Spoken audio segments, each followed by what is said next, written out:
Hello and welcome to the Edward T. Barry Ice Rink on the campus of UMass Boston for the first home meeting for the Beacons against the Elmira College Soaring Eagles since the year 2000. My name is Seth Dorensky, joined by Matt Meisenbacher.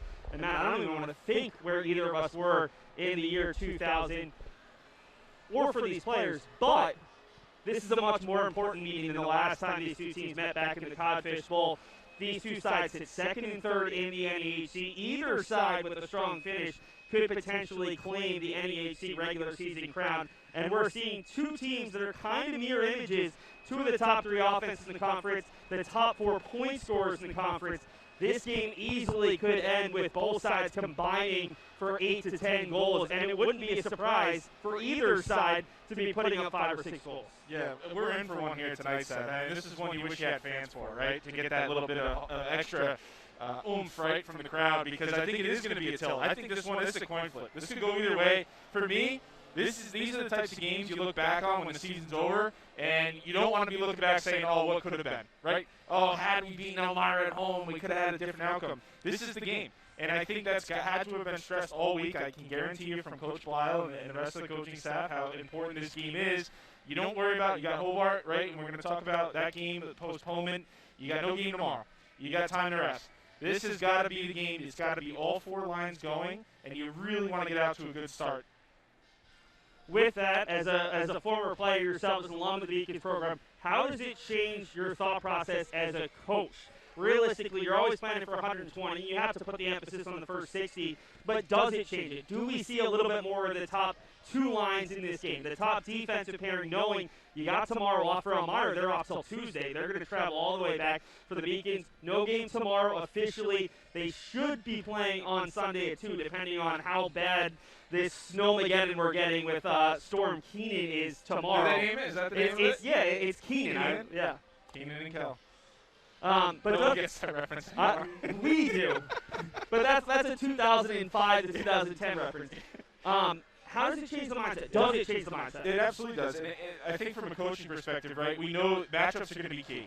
And if you look at their top line versus our top line, it's almost identical in terms of points. And you've got 2 lines essentially that are right around 20 points per game, right, give or take, a little more, a little less. So for me, I'm trying to look, maybe my therd line is the line I got to roll tonight. I got to rely on them to get the scoring done, right? Because what you don't want to do is trade too much offense for a lack of defense. Because this Elmira team can score, right? So if I don't see the right matchup, I've got to look as a coaching staff, and that's both offensively and defensively. If I see a D pair that's really shutting down, and it might be my third D pair I put out against their top line, right? We might see some really strange matchups we don't typically see because, to me, you got to try to find it. This game is going to be so close. You got to try to find whatever advantage you can find. And it could come from the offense, could come from the defense. You don't know until you get out there. Let's take a look at the standings and show you just how important this matchup is. With 6 games to play for the Beacons, 7 for both Hobart, who sits in first, and Elmira, who sits in, well, currently in 5th, but just by 2 points behind UMass Boston. So much to play for, especially considering the first time the Beacons played these two teams that are about 5.5 hours, maybe 6 hours away. So you've got those bus legs. It's a very difficult trip. Beacons had the lead in both of those games. 2-0 after 1 against this Elmira team. 3-2 against Hobart College. It came away with 0 points that weekend. How massive is this if you're UMass Boston? You're thinking, hey, we really want to earn that top 2 seed, maybe even that NEHC regular season title. We definitely don't want to find ourselves going all the way up to Geneva or all the way up to the Murray Athletic Center at Elmira. How important is it to come away with points, especially tonight, to take the pressure away from Sunday's game? You took care of business against Babson this season, right? And especially most recently at their barn. And then you go up to Southern Maine, you don't capture the full amount of points you could have, right? And you let it slip away. Now you come in, you've got pretty much, I would be willing to say, this is the biggest weekend of the season, right? Which is easy because recency bias, but you've got Hobart and Elmira at home, 2 teams that are nationally ranked. Your Hobart game got moved, which actually helps you. So I'm taking a look at these standings, Seth, and I'm seeing 1 through 6, maybe 7, right, of teams that could potentially make, which we always talk about, the top 4 gets home seed. And remember, all 10 teams get in, but that 9 and 10 team, yeah. But for home ice, right? So you want to finish in the top 4, and obviously you want to win the conference if you can. I'm seeing at least 6, maybe you can make a case even a 7 team that are all within a few points of each other. And so when you got a team like Elmira who has a game in hand, and you have them on the road at your barn with fresh legs, you've got to take care of business. And again, these are the types of games where you look back and you say, oh, wow, that was really the turning point in our season. Or, man, if we could have just taken care of business a little better that night, maybe things come out differently. These are the moments where you look back and you really kind of reminisce on the season, good or bad. Beacons swept Babson College, swept New England College in 6 and 7, took 1 point against Norwich in 2 games they could have taken points. Yeah. Thus far, 0 and 1 against Hobart and Elmira. They've 1 and 0 against Skidmore. And a surprise Skidmore team. We talked about that. Oh, Big Red surprise Hats, that yeah. yeah. Able to sweep the combination of NEC and Norwich to move into that tie for third right now. And Norwich, they're in a little bit of a pickle as they have an extra game played over most of the teams. So Norwich really needs every point they can get. Let's take a quick look at the all-time series. There's not much to talk about. These two teams used to be in the same conference way back in the 1980s. First, they were in, as I look at my notes, back in the late 80s, they were first in the ECAC Division II, back when Division II hockey was a bigger thing, and then in the ECAC East and West Conference. The majority of their meetings have actually come as also part of the Codfish Bowl, but Elmira hasn't been back since 2000. The Beacons haven't beaten Elmira since 1988. They do. And, yeah. December 28th, 1988, 1 month before I was born, and I'm not going to tell you how old I am. You have to do the math. So we're really talking about no kind of all-time series that will help us analyze this game. But interesting to note, Beacons looking for that first win. Elmira took the first one, 5 different goal scorers. Chris Jansen, bad first period, 2 goals allowed on 5 shots. Did not allow a goal the rest of the way. In fact, stopped the final 32 shots he faced. Connor McNanama started that game for the Beacons. He's not in that today. Sam Best, the junior starter, will get the go. Right now, let's take a look at highlights of the last Beacons home game. Their first conference home loss of the year, tough 2-1 setback against Norwich. The Beacons look for that 6th win in 7 tries in conference today at home.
And we're back here at the Edward T. Barry Ice Rink. Let's take a look at the team statistics for these two sides. And Matt, these are 2 of the top 3 teams, not only in the conference, in the nation. Both teams in the top 10 in goals per game. Again, top 4 scorers big kind of thing to watch is Elmira's excellent power play in the top 10 versus the Beacon's excellent PK just outside the top 10 in Division 3.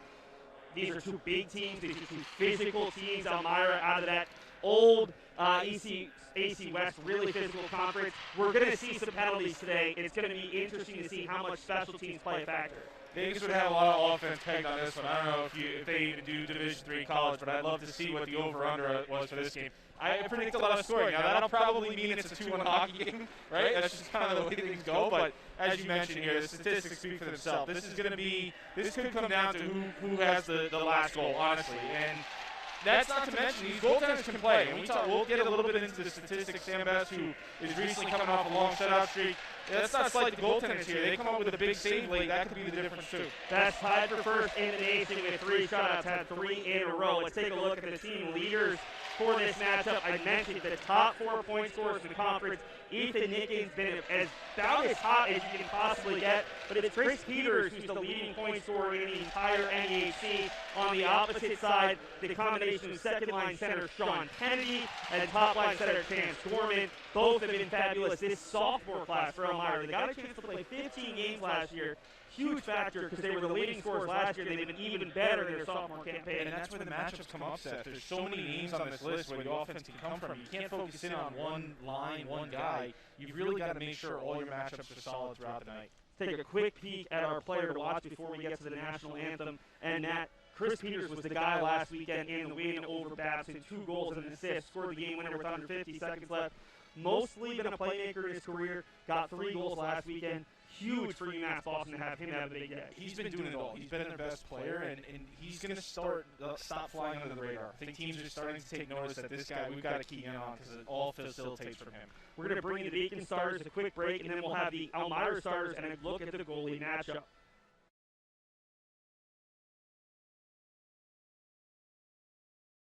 Corey Clifton, sophomore forward, Mattawa, New Jersey. Nolan Barrett, freshman defenseman, Wayne, New Jersey. Evan Helt, grad student defenseman, Sylvania, Ohio. Chris Peters, senior forward, Rochester, New York. Dakota Kincannon, junior forward, New York, New York. Sam Best, junior goaltender, Hoover, Massachusetts. The University of Massachusetts, Boston. It's just minutes from downtown, and the Princeton Review calls it one of the best values in the country. A nationally recognized institution of academic excellence and research, UMass Boston offers more than 150 undergraduate and graduate programs, 16 Division III sports, and more than 100 student organizations. To learn more about the opportunities waiting for you at UMass Boston, visit in person or online. UMass Boston, a research university with a teaching soul.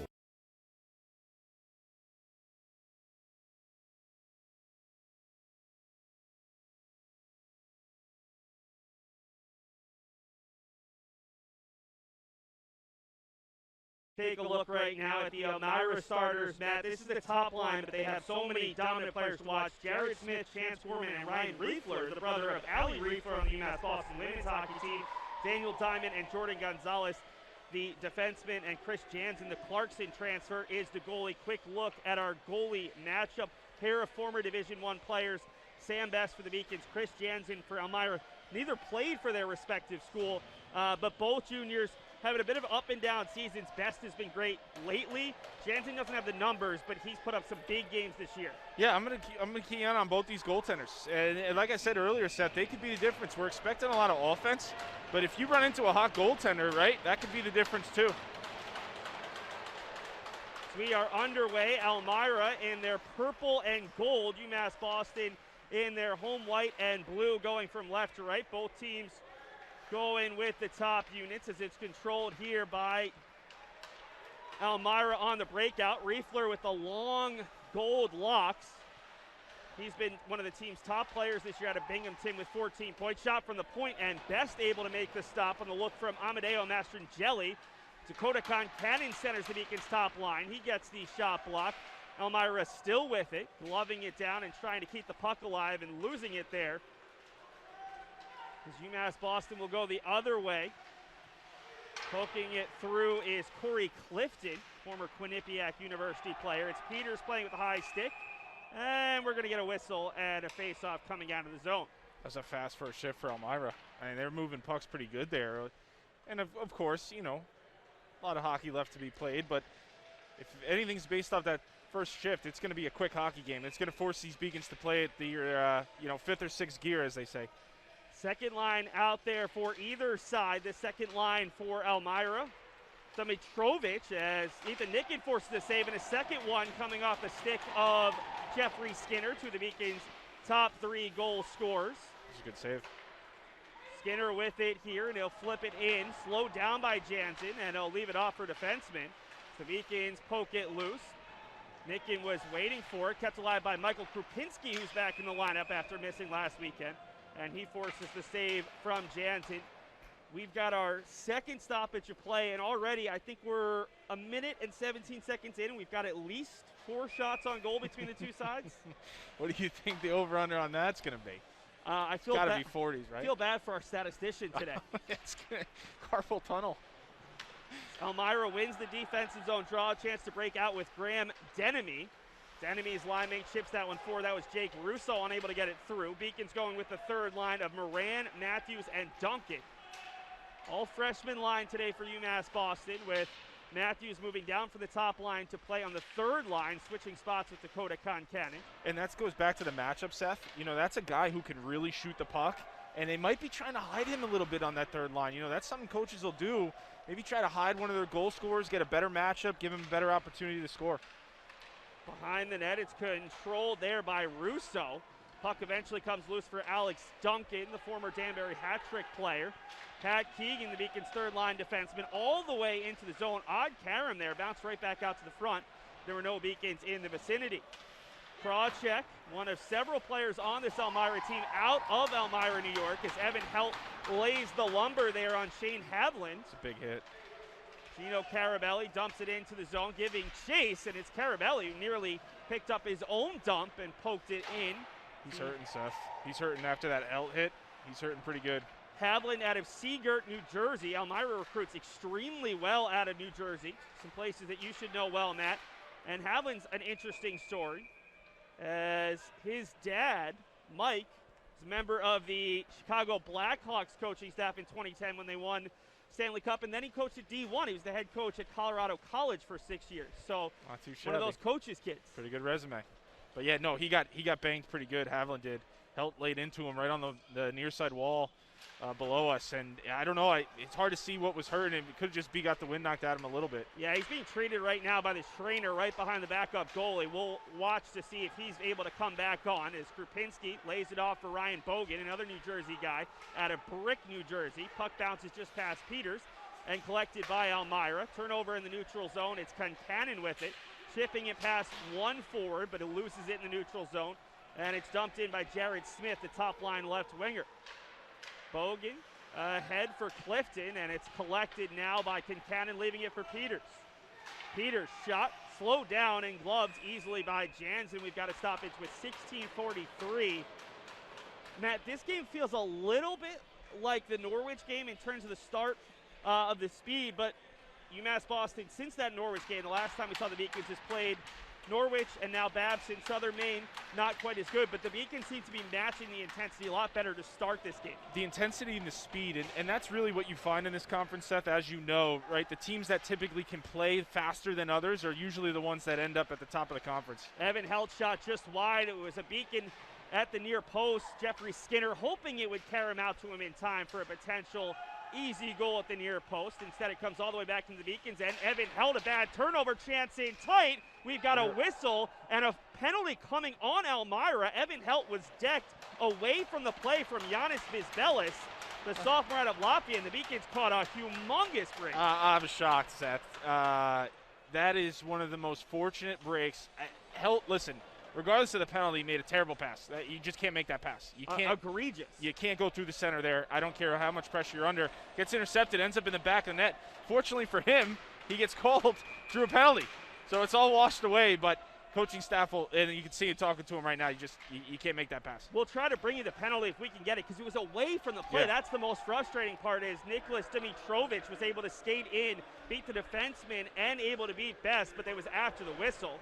So the Beacons have their first power play opportunity of the day. It's Peters out there with Barrett, Clifton, Matthews, and Nicken. Barrett brings it all the way in, loses the blue line and being pressured hard here by Bailey Krawcheck.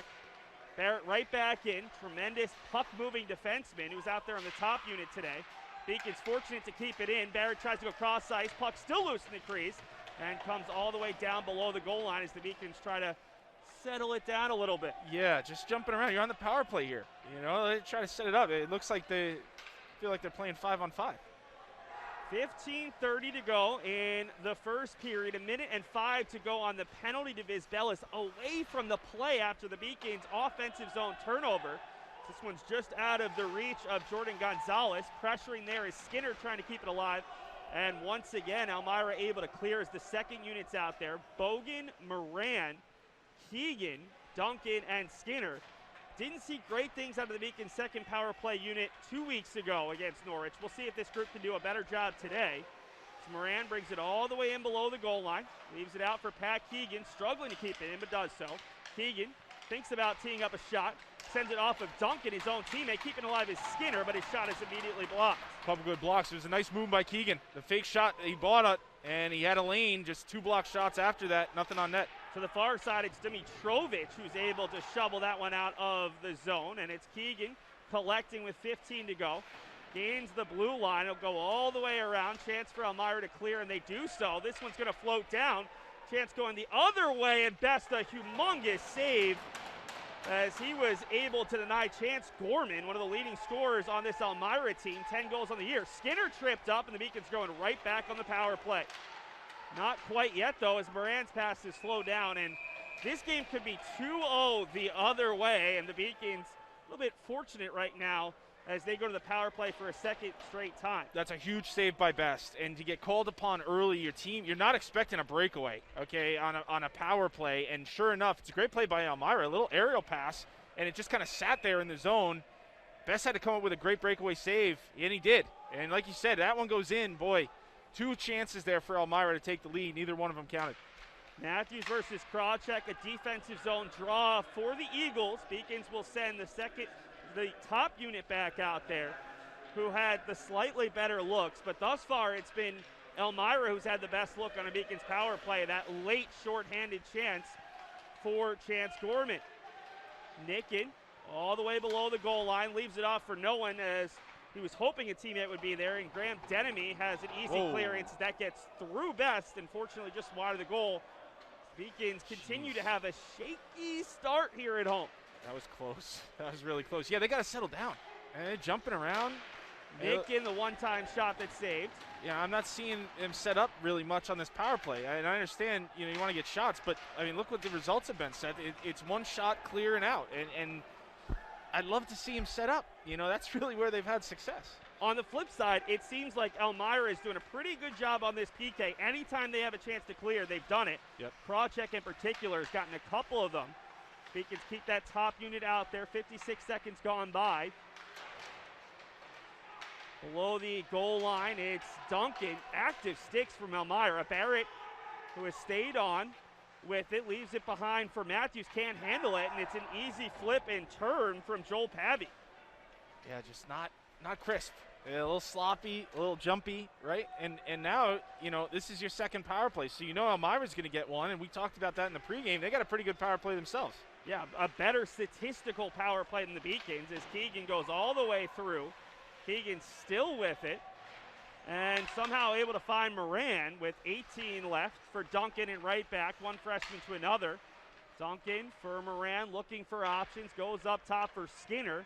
Now for Bogan and Keegan struggles with the handle. This has been, I don't think the Beacons have had a chance in the last 2+ minutes of power play time. Here's Keegan teeing one up, and it tipped in, and a save from Jansen. That clearance will come out, but we're back to 5-on-5, and it feels like UMass Boston, despite having 4 minutes of penalty time in the first 7:55, is the fortunate team at this point in the game. I'll tell you what, Elmira goes aggressive on the penalty kill, and it works. I mean, they attack the puck carrier. They do not give you much time and space.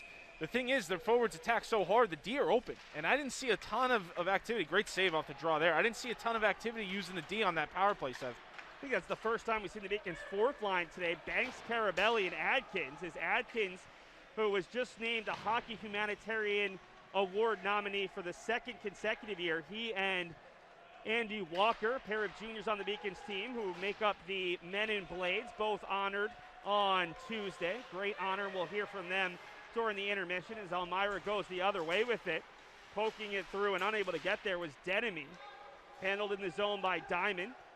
Diamond, cross for Amadeo Mastrangelli. And right back, handling it this time is Eby, actually. 13, not 3. Mastrangelli, great cross-ice pass to Russo, who will dump. And Elmira in the midst of a change. Best has made the one big save, did allow a goal after the whistle, and then almost allowed a goal on a clearance that got through him, but went just wide. Sam did not have his best statistical game against Babson last Friday in the win. Did not play Saturday as we've got our first icing in the game, but able to keep Babson from scoring in the third period last weekend at the Babson Skating Center. As we take a look at the Beacons bench right now, Peter Belisle can't be happy with how the Beacons have started this game. No, I wouldn't be, but they got an opportunity here. This is the fourth line against Elmira, against UMass's top line. So a matchup here that you would think good opportunity for the Beacons to get some offense. Belisle, 2016 AHCA National Co-Coach of the Year. The Beacons win the face-off. Pass from Peters, just out of the reach there of Concannon, and another icing, and it gives us a chance to talk about Elmira coach Aaron Saul, three-time ECAC West Coach of the Year, an alum of Elmira College.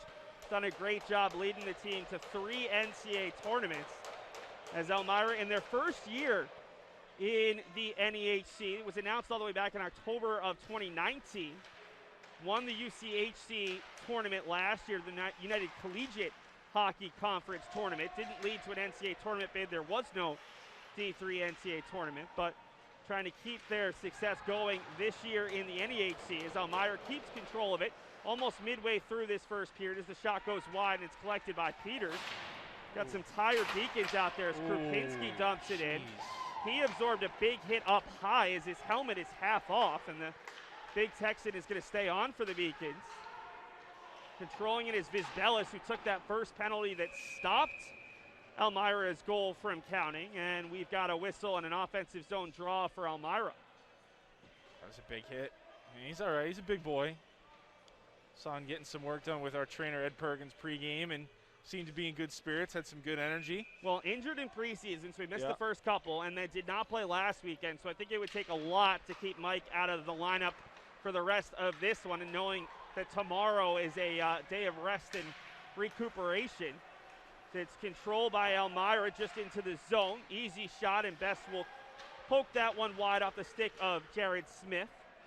Smith, Gorbett, and Riefler, the top line for this Elmira team that can score up and down the lineup as Jansen elects to play it here. Beacon's second line pinching forward. Walker for Nickett, and giving chase is Skinner. First one there is Carter Wisely, the freshman out of Syracuse. Another big hit. We got another injury, Seth. Yeah, on the far side, it looks like that is Wisely, the freshman out of Syracuse, playing in his 11th game of the year. Maybe holding the elbow as he comes off in this training staff. I think that the shoulder. Elmira is a physical team coming from a physical conference, and it seems like the Beacons are trying to match that in the early going. Yeah, there's been some big ones here in this period. We've seen a couple players go off, hunched over. First Havlins, now Wisely. Krupinski for the Beacons has been banged up. So we'll try to keep you abreast of all these players. Havlin continues to sit just behind the rest of his teammates on the bench, has not come back on, the fourth line right winger. Fortunately for Elmira, they've got a seventh defenseman today. If Wisely's struggling, the puck is loose, and getting a big-time poke check in there was Barrett to deny Giannis Vizbelis a chance. Shot from the point, deflects all the way through. Barrett poking along there with Vizbelis again. Kept in the zone by Eby. Centers it to the front. Backhand chance all the way through from Domitrovic. And again, Elmira creating some chances, and this one will lead to a penalty against the Beacons. Yeah, I mean, it's a necessary penalty. The Beacons got caught in their own zone, and it was a 2-on-1 right in front of their net. And Nolan Barrett, I think, is going to go for, could be a hooking, could be interference, whatever they want to call. It's a good penalty, though. There's a cross-icing pass right across the top of his crease, and he's a little bit out of position. Had to take a penalty, otherwise that's going to be in the back of the net. Take a look at the Elmira power play, 38.8%, one of the best in the entire country. Not what you want to do if you're UMass Boston, but you knew it was coming after the Beacons were called for 2. It was a good penalty, though. I think that one could have been a goal for sure if the penalty's not taken. So let's see if they can kill it off. Elmira wins the draw, but the Beacons have a chance to clear, and Helt absolutely whiffs on it. Beacons grad student captain below the goal line. It's Riefler centering it, and his teammate loses his footing there. It's Gorman up top. Gonzalez right back for Gorman. The team's tied for the lead in points. Gets all the way through for Gonzalez, who whips one just wide. Giving chase is Kennedy, the other 24-point scorer on the team. Kennedy's the guy to watch on the power play. 6 power play goals, tops in the NAHC. He's got it here, leaving it off. Gonzalez shot, best the save, and Keegan battles with Riefler away from the play. Well, you can see Elmira's tactic is going to be move the puck around and then try to collapse and have the Beacons all collapse on top of their goaltender. Their D really move in off that blue line. And you could see a couple shots there almost at the top of the circle. And you got really just a packed house. And see with the second unit coming out if that's going to be the same tactic. Bailey Krawcheck in the face-off dot. Won the draw, and it's now tipped out. Good work by Adkins, the Centennial, Colorado native. Going all the way back into his own zone is Mastrangelo, one of a number of Canadians on this Elmira roster, which gets to Elmira, New York. You're already pretty far north. As behind the net, it's Nicken trying to cycle around. Adkins lost an edge just as he was going to get there, allowing Elmira to keep it in the zone. Krawcheck is going down in the circle. There was Dimitrovich, no call. Up top and now to the far side. Quick shot, but Best able to close down the angle on Vizbelis and makes the save with 50 seconds left on the man advantage. Yeah, and I'm glad he made that save, Seth, because as you mentioned, he had number 8, Dimitrovich, right on top of him. If there's any rebound there, that's going to be a tough second save, and swallowed it off the chest. No rebound. Get another face-off for your center. Carter Wisely continues to be off the bench right now, holding his shoulder. Hopefully he is okay, but it's not returned to the bench yet. The puck kept alive in the zone. Roland putting a little pressure on Krawcheck. Diamond D-to-D passes. A couple players have nearly lost their footing. That shot gets through a couple players, and Best makes the save. Out top for Mastrangelo. Mastrangelo for Vizbelis. Vizbelis being pressured. Back for Mastrangelo to the near side for Diamond. 20 left on the man advantage. Mastrangelo thinking about the shot, leaves it for Vizbelis, and a big-time shot block from Michael Krupinski, who was off the bench a little bit for the Beacons. That's a great response. You know, he took that big hit not too long ago, and that's a one-timer. You know you're going to get it, and he lays right down in front. I think he got it off the leg. Never got through to his goaltender. Best makes the catch on the dump from distance and will get it out of his pocket to make sure that the Beacons don't give the offensive zone draw. Back to 5-on-5. Both teams have had a power play. UMass Boston 2, Elmira 1. Neither side has scored. It's Wisely, you can see him right now behind the net. He is walking off. I think his day is done. Beacons control near side. It's Nicken from Skinner. Easy save for Jansen. Nicken pokes it back for Skinner, and now it's Walker, the third member of that second line, pushing it out top. Kept it alive by Bogan. Goes off the skate of Nicken and held on to by Jansen with 5:46 to go in a scoreless first period. So that's a subtle shift right there where you've kind of taken the momentum. Sometimes, a lot of times after a power play, you're going to have a team that's going to start to, continue with the offense. They feel the momentum coming off the power play. Beacon's second line there took it right back. 2 shots on goal. Now you got an in-zone draw for your top line. That's a great response coming off the penalty kill. This game was really even the first couple shifts. The Beacons got the power plays, and it almost hurt them as Elmira took the momentum. The Beacons get a kill. There's a good chance as it led to a big rebound, but the Beacons able to avoid giving up a second look thanks to the back check of a couple players. Best makes another save. He's been good since that bobble momentarily on the PK. It's Nicken trying to cut it across for Skinner, just out of the reach of Helt, who's trying to give some of his teammates a chance to change. Barrett now leaving it off for Skinner, who will dump, and the Beacons will get a full change. Kept alive by Barrett. Barrett leaving it off, looking for Rahoviak, the extra skater, getting his first shift. Puck bounces around, and it's Elmira with it. Riefler just out of the reach of Smith. Top line for Elmira gets their look. Controlling it is Eby. Eby out of Lancaster, Pennsylvania, the grad student playing in his 99th collegiate game. Vizbelis trying to track it down, lose it. Nifty behind the back pass there from Rahoviak, but he couldn't find Moran. Eby into the neutral zone, aiming and finding Sean Kennedy, the sophomore out of Baynesville, Ontario, ahead to Domitrovic. Had a couple of looks on the power play. Vizbelis now, far side for Domitrovic. Up top and a bouncing puck just over the stick of Mastrangeli.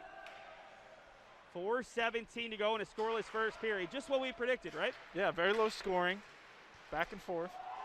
Chance here, and it's Domitrovic. You can't get a look off in the slot. Elmira certainly has found some room at the top of the slot as the Beacons have played with fire here in the first period. And it's Domitrovic trying to go back door. Pass broken up, an easy save for Best on the soft look from Kennedy. Didn't get a ton behind it.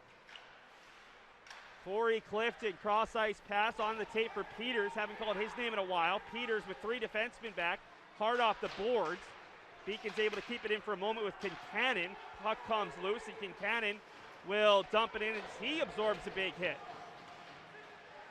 Peters down low with Krawcheck, who wins that battle. Krawcheck right to the tape of Denemy, and Denemy's pass too strong as he was looking for Russo. Denemy still with it, battling with the opposing number 22. That's Krupinski.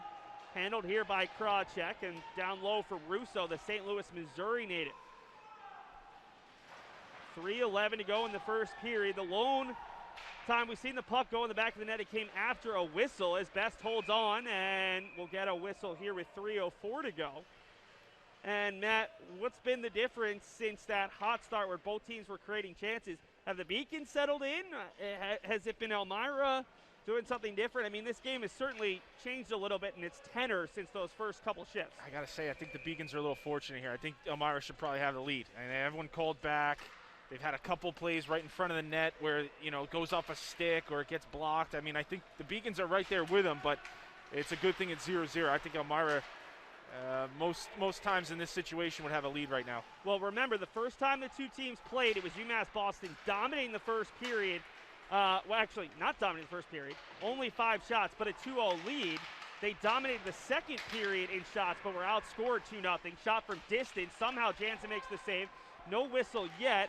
And coming out with the puck, fortunately, there is Shane Havlin. So good to see Havlin back out. He was the first of 2 Elmira players to head off and not come back for a while. It does look like Wisely's done, but Elmira only down the 1 player. Fortunate thing for them is they're not going to play again until Tuesday, so not as much of a loss skating down one of their 7 defensemen. Messes up your lines pretty good. Well, you have that 7th defenseman, you can fill that player in. True, good point. It'd be more difficult if you had that 13th forward. As Keegan ahead for Deacon. Deacon's unable to connect the pass. This has been a sloppy first period from UMass Boston.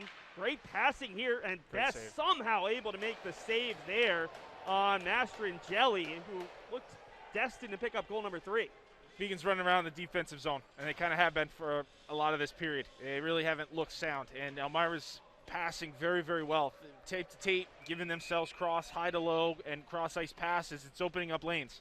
And Best has come away with some saves, Seth, but this is not a way to win a hockey game. I'll tell you that right now. Mastrangeli to the far side for Vizbelis, and another save. It does seem as if Best is seeing the puck better and better as this game goes along. He is. He's getting comfortable. A little shaky, maybe you could say, at the start, but some really good saves. And that breakaway save, again, is huge, right?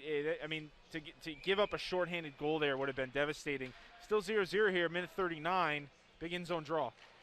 Kennedy unable to win the draw with Carabelli. Beacon's 4th line out there looking to just sure things up a bit for UMass Boston with 90 seconds to go in the period. Last thing you want is to give up a goal and a lead as a Elmira player down, and the Beacons are going to go back on the kill. Didn't see who rubbed Mastrangeli into the boards, but UMass Boston on the kill for the 2nd time in the period.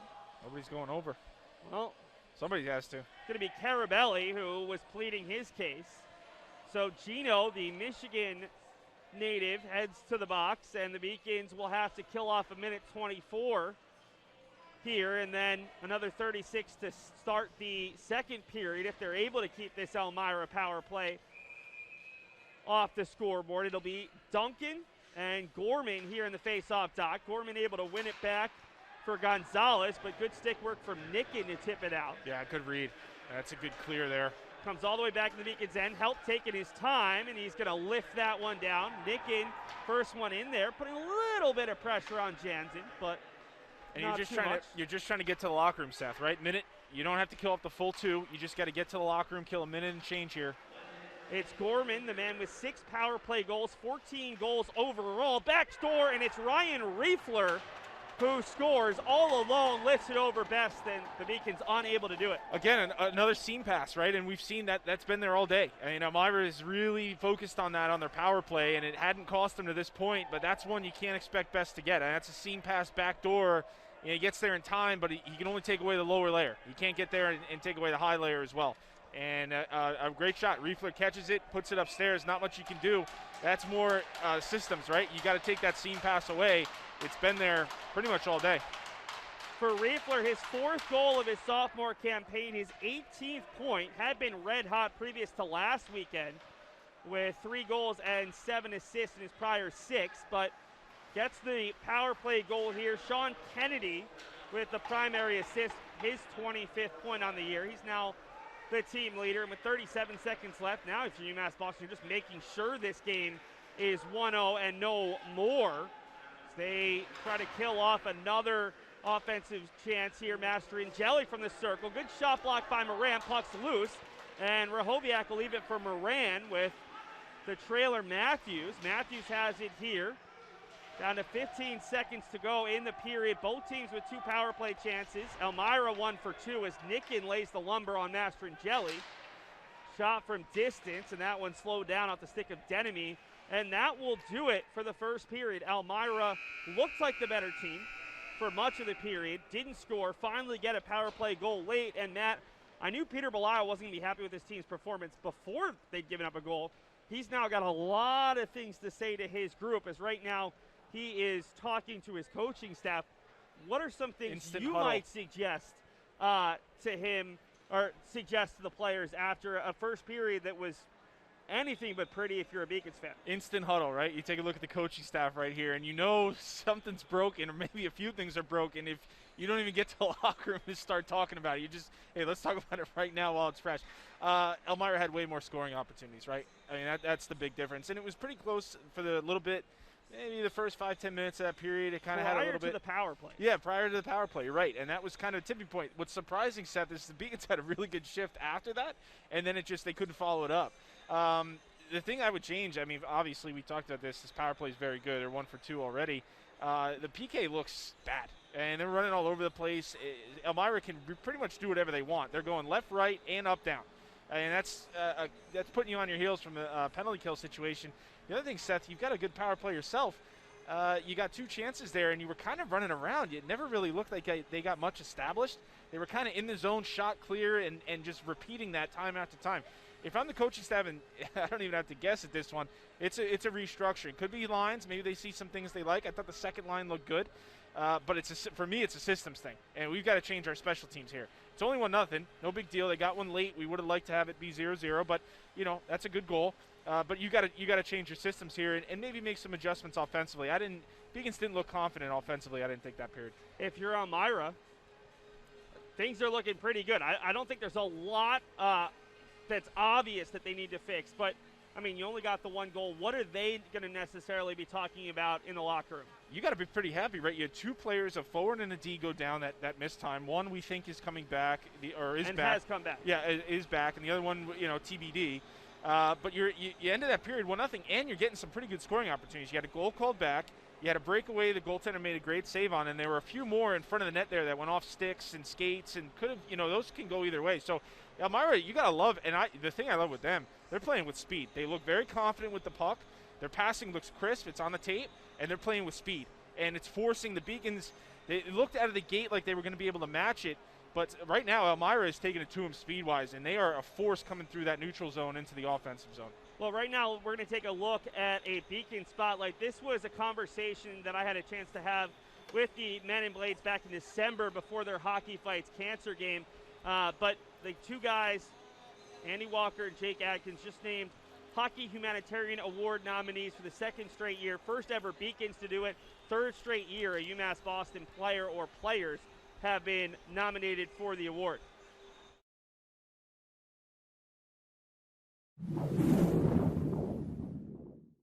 So we got the idea of Hockey Fights Cancer from the NHL. They do it every year in the month of November.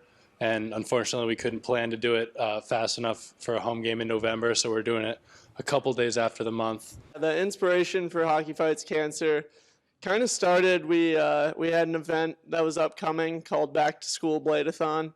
And when that got shut down, we really wanted to push for our next event. We knew we wanted to keep the funds going, and this was an idea we've had probably over 2 years now. So when we saw we had a home game, we tried planning for it in November. Couldn't really quite get all the logistics together, but we did by December 4th. As for the Men in Blades, we had an event called Back to School Blade-a-thon. It was supposed to take place in August and unfortunately got canceled with 3 days before the event. So this is a big bounce back for the Men in Blades. It was very tough when we heard the news that it was canceled, especially on such short notice. And Jake and I kind of sat down. We were a little dumbfounded on what to do, and I think the inspiration, we knew we needed something, mainly because the funds were there, the support was there. We didn't want to let that die out. Right now, we have a goal for $10,000. Currently, with the Back to School Blade-a-thon donations, we're sitting at almost $4,000. So I think that the donations are very important, as well as spreading awareness for cancer patients and cancer survivors. With everything going on in the world right now, we don't realize that cancer is still affecting so many people, and just spreading awareness for this game is huge. And my goal is to hopefully do a second annual one next year and then keep it going. In my life, my mom, my aunt, some of my grandparents, and many other close family friends have battled cancer, and it's something that is really hard to see people going through. And putting myself out on the line like we did for our first Men in Blades event, where we rollerbladed almost 1,000 miles, and putting ourselves in the shoes of others where they face hardships every day, is something that I'm very grateful for, the way that I am and how fortunate I've been. So giving back to the community and to those cancer patients means a ton to me. After UMass Boston, I plan to attend dental school for 4 years. I think that that career field gives me the sense of giving back as well. I would love to continue Men in Blades. I know Jake and I will stay in touch, so any way we can to keep the brand that we created going, I think for a great cause, it would be awesome. My goal after UMass Boston is hopefully to get into medical school. So far, I've been really interested in oncology as well as sports orthopedics. So I guess wherever the road takes me, I'm determined to do it, and I want to learn every day and reach my full potential. I think the biggest reflection I have on the journey, or moment, memorable moment, was when Jake and we were going up hill after hill, and just neither of us could go anymore. We kind of laid down in the middle of the road, and immediately our team ran out. They knew we needed help. They kind of picked us up, gave us some ice on our backs, gave us that extra motivation to keep going, and kind of reminded us that what we're going through isn't anything compared to what the cause is for. From our journey about over a year ago, the thing that sticks out to me most is that Andy and I stayed through it, through the hardest times. We picked each other up, and that sense of brotherhood and support that we had for each other, and that all of our followers and friends had for me and for Andy in that moment in time, really hit home and made me extremely grateful for everything that I have. I'd say some notoriety for sure. I know a lot of people, especially alumni weekend, or if I'm back in my hometown, the first thing they say when I meet them, they ask about the trip and want to talk about it. It is a good feeling just to know that not only did they hear about it, they had to have known what we were doing it for, which is why we did it, to spread awareness.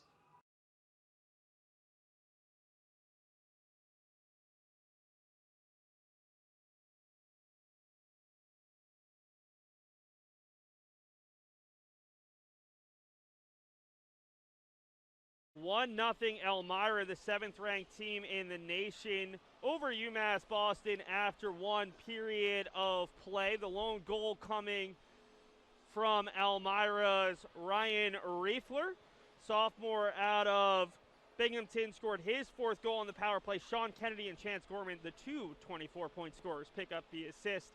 Matt, we were just talking off air. If you're looking for a positive here, UMass Boston, this game easily could be not 1-0, but 3 or 4-0.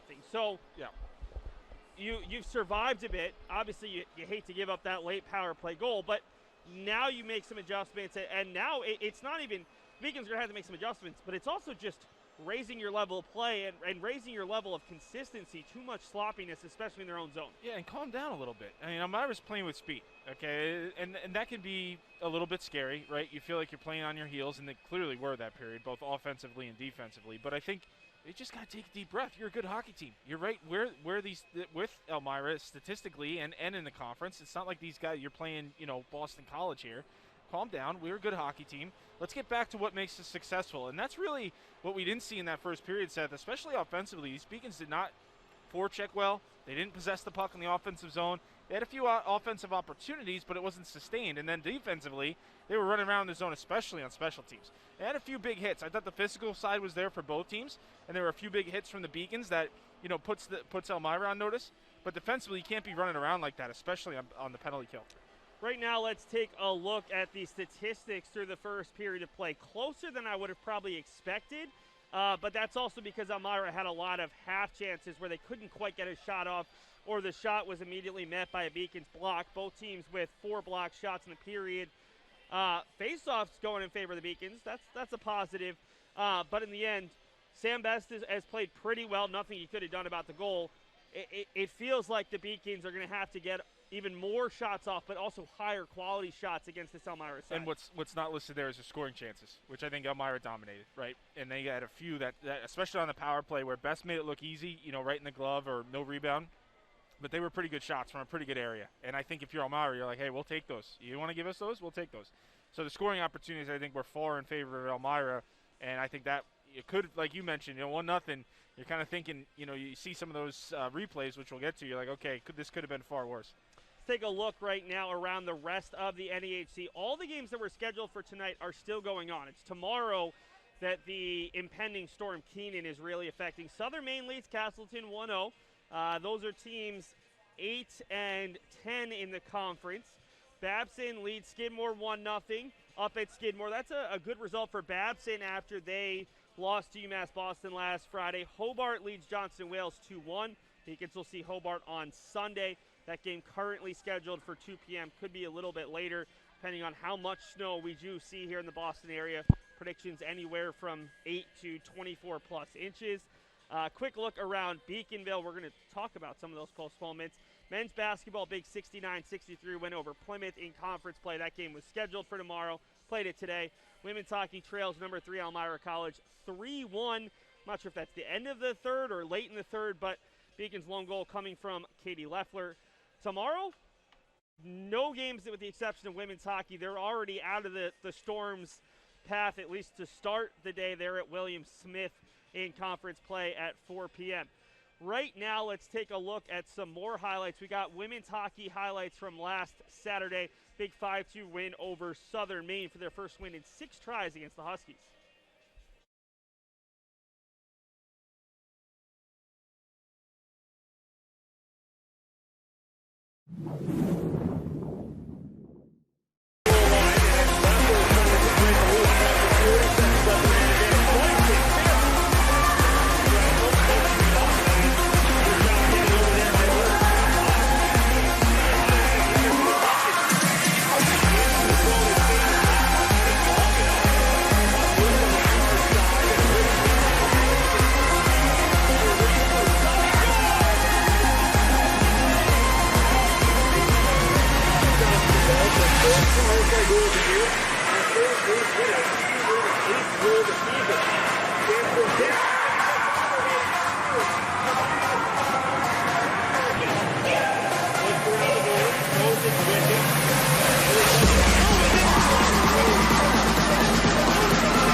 those are the highlights from last Saturday's women's hockey game. Right now, let's take a look at highlights from tonight's game, Matt. And it started okay for the Beacons, but went downhill. Yeah, out of the gate here, and you'll see a big hit. And that's the penalty away from the play on Vizbelis that led to the goal. Or that led to the goal being waved off. Waved it right off. A save by Best here, which, again, is 0-0, guys. You know, the game was close, right? And the Beacons were kind of there. But watch, you know, as we're running this puck, that's just too much puck movement. A good save by Best, right? And then as we come into the goal here, I think this is another one of those half chances where Best gives up the rebound. The Beacons get a poke check. That pass can get through. But I'm waiting for the goal here, right? This is the goal. Okay, so the seam pass right through, right? Like that you just can't have that pass get through. And you've got it's the first thing you talk about on the penalty kill is making sure that they're not going to put us on our heels by making that seam pass, right? Because when that happens, now you have to rotate in a hurry, and you're really asking a lot of ground for your goaltender to cover to even get to that puck to try and make the initial save, right? Which Best kind of did. He was there, but then you get it upstairs. I mean, what's the goaltender going to do? So, that has to be addressed, and I'm sure it was in between periods. But the big thing for me, Seth, is if I'm the Beacons, guys, we got to settle down, and this team is not that much better than us, and we got to find a way to sustain some offense here. They did not. The one thing I didn't see, Seth, no stacked offense. It was a good shift here, good shift there, but they weren't able to put shifts together. And like we talked about, Elmira had some really good scoring opportunities. Best made some big saves. They're fortunate, I would say a little bit fortunate to be only down one here. Do we see line changes to start the second period? Yeah, I'd be interested. We talked about Matthews, and he's a third-line center. He's probably your best shooter on the team. You maybe try to find him some more minutes. I like the second line, so maybe you got to adjust the first line. Kincannon didn't really get a ton of opportunities there at the first-line center, so it's kind of hard to pull him off.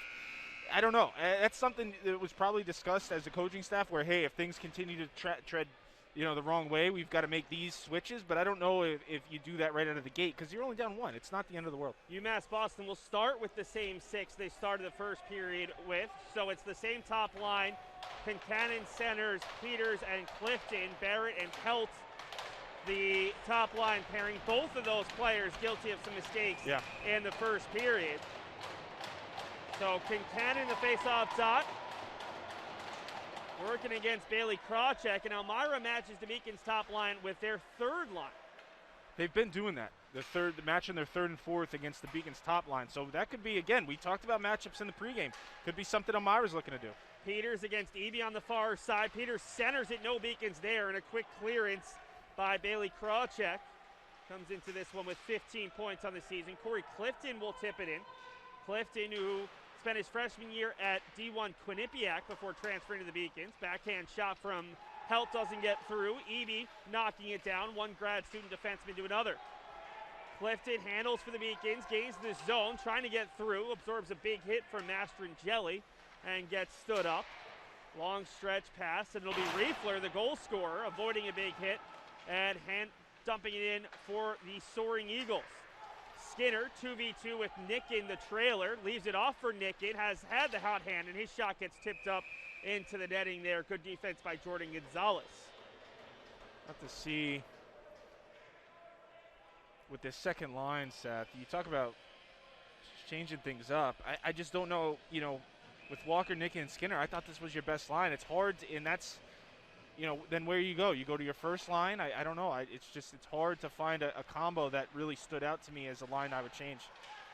Skinner with it, can't get the shot off, gets on net. Jansen still fighting for it and almost got through. That puck was loose in the crease. Lots of players in there for either side. Nicken might have gotten a poke on it.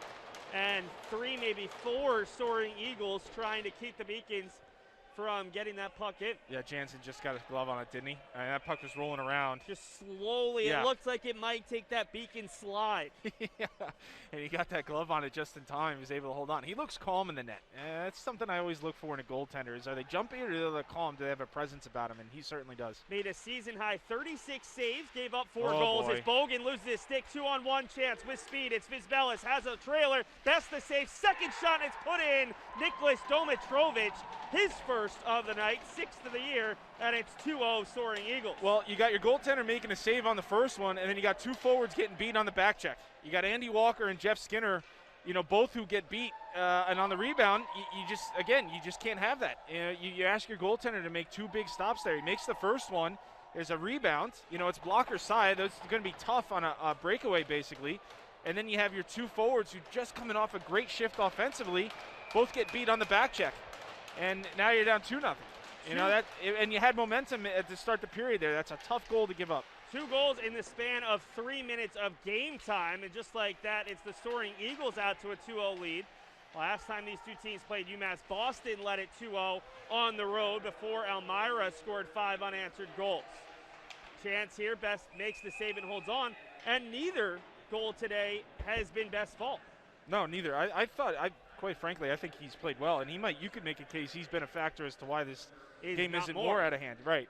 But that's just frustrating for me. You have a good shift offensively. Your second line, you're playing well, and your defense. Okay, your defenseman breaks a stick. That's going to happen.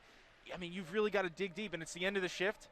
So I understand that you don't have a full tank there, but to have 2 guys get beat by 1 guy on a back check is tough. Yeah, really unfortunate. Ryan Bogan just broke the stick clean. You obviously can't play the puck with a broken stick, automatic penalty, but just too easy. As Vizbelis' initial shot was stopped by Best, but Domitrovic right there on the follow-through, and the Ottawa, Ontario native able to score goal number 6. Vizbelis, his 12th assist on the year for the Latvian, who played in the IIHF Junior Championship back in 2019. His keying in nearly takes the rebound and puts it in his own net. Best able to make another stop. All Elmira over the last 5 minutes, but maybe a little bit more. They scored in the final minute of the first period, and now 3 minutes into the second. The Beacons get a change. Haven't seen the 4th line much. They just got a shift, but unable to generate much. The good news, still 17:20 to go in the second period. Ton of time for the Beacons, but they're really going to have to up their game against the Elmira team that, again, has not lost the Beacons since 1988. Yeah, right. And that's the other part of giving up that goal is you came out of the period strong.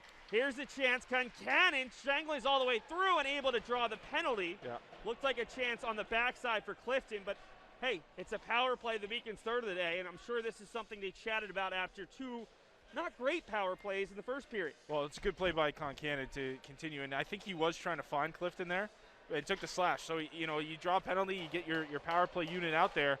But let's see if they've got a little bit of presence about them this time, Seth. Last 2 times out, really, it was a little too jumpy for my liking. Amadeo Mastrangeli to the box for 2 minutes. Beacon's 3rd chance of the day.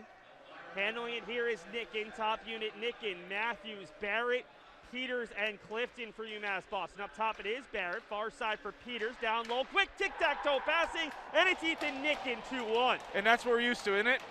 What a difference this power play looked compared to what we saw in the first period. You want to see some tic-tac-toe passing, folks, take a look at this replay. And this is just 4, I counted 4 passes that were quick on the tape, and you really, it's hard, I'm not going to say impossible, but it's almost impossible to defend this type of power play. When you move pucks that fast across high to low, and it's all one-touch passes, that's a thing of beauty. All 5 guys touched the puck. I believe it was Nickin from Clifton and Peters. Moving and so just fast. like that, it's 2-1. It's hard to keep track, yeah. That's beautiful. If coaches could draw that up every time, they would. Nickin's 13th goal on the season, 2nd best in the NEHC, behind only Sean Kennedy of Elmira. And the Beacons get a big goal back. Both teams now with a power play goal on the night. UMass Boston 1 of 3, Elmira 1 of 2. And the deficit is 1 after the goal from Domitrovic earlier this period that made it a 2-0 game. Beacons are a momentum team, and we've talked about this before. When they get 1, they have a tendency to try and pour it on a little bit here. Let's see what the shift after a power play goal does. Dumped in by Mitch Hates, the sophomore in Pittsburgh, New York, who was the extra defenseman today, but with Carter Wisely still out of the lineup and likely done. We just saw him behind the Elmira net in a sweatshirt and some ice around his shoulder, so I think he's done for the day. So Haight will get a lot more ice time than maybe he initially would have, as we've got an icing and an offensive zone draw for Elmira. Well, you can't hate that. I mean, yeah, you never want to see a teammate injured, but it's always great to get a little bit of extra skating time, and Haight's had a good season. 15 games, 3 assists.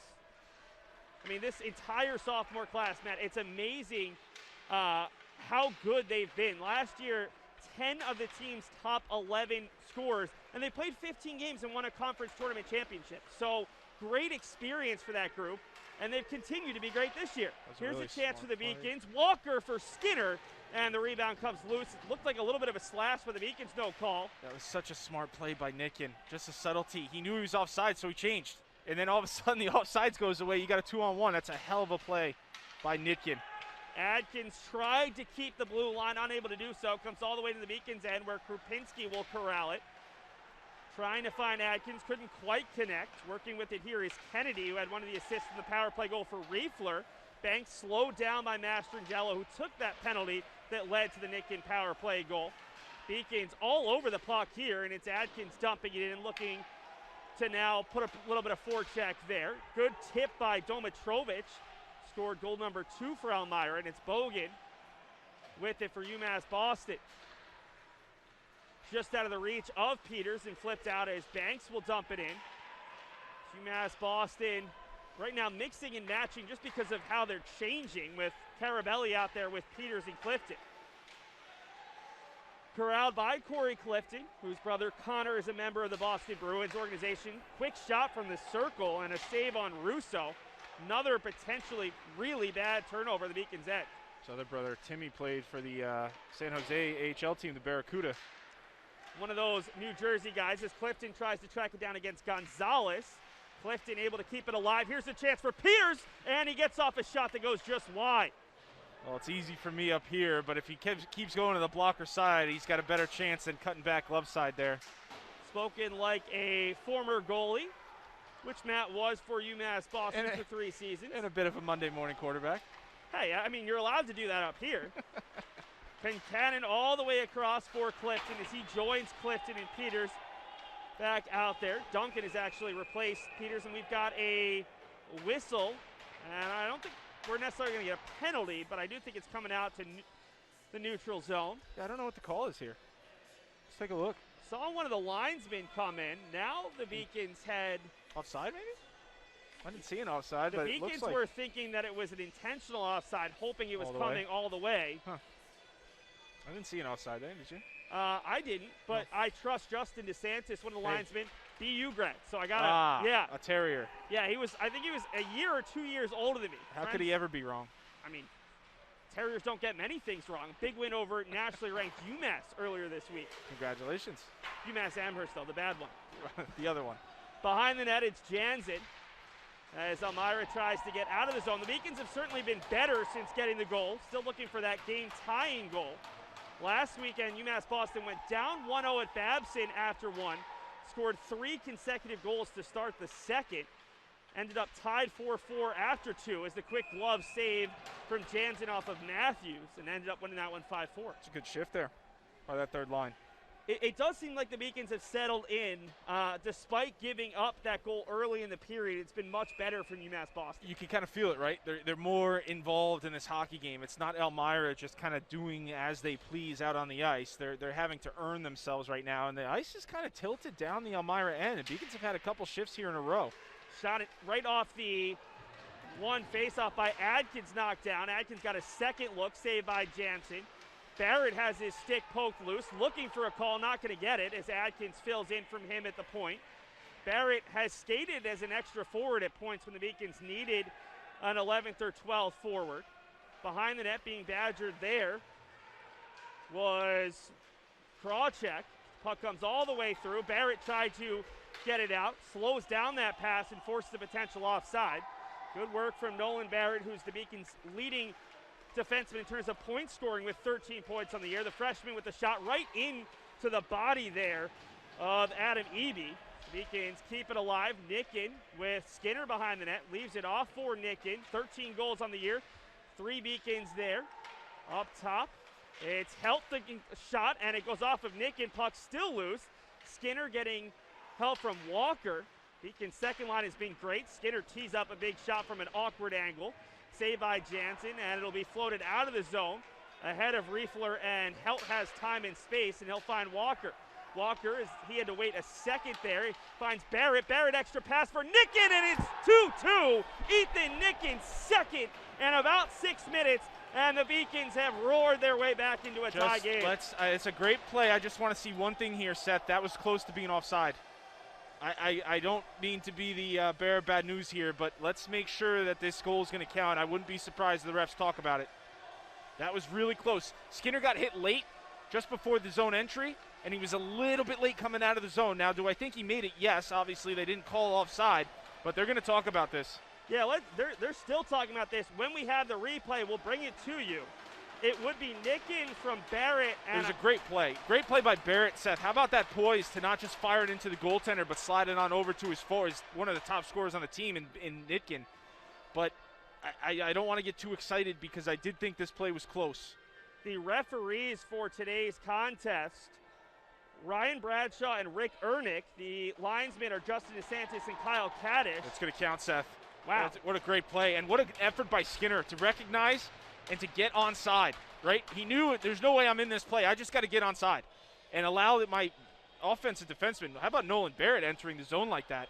You can see the referees explaining it to Elmira right now. But Nolan Barrett, great play. Zone entry, forces the D back completely on their heels, flat-footed. And Nitkin just found the soft spot on the far side. Barrett slid it over to him. And how about Nitkin to have the poise not just to bury the one-timer down low, because the goaltender was there. He gets that upstairs, takes the extra second. 2-2 hockey game. We'll have that replay for you at the next whistle, but first a chance for Elmira, and whipping it high and wide was Kennedy. As he looked to give his team the lead right back. Ethan Nicken, his 13th and 14th goals of the year. He's up to 26 points. Right now, he trails one player in the NEHC in points, Chris Peters.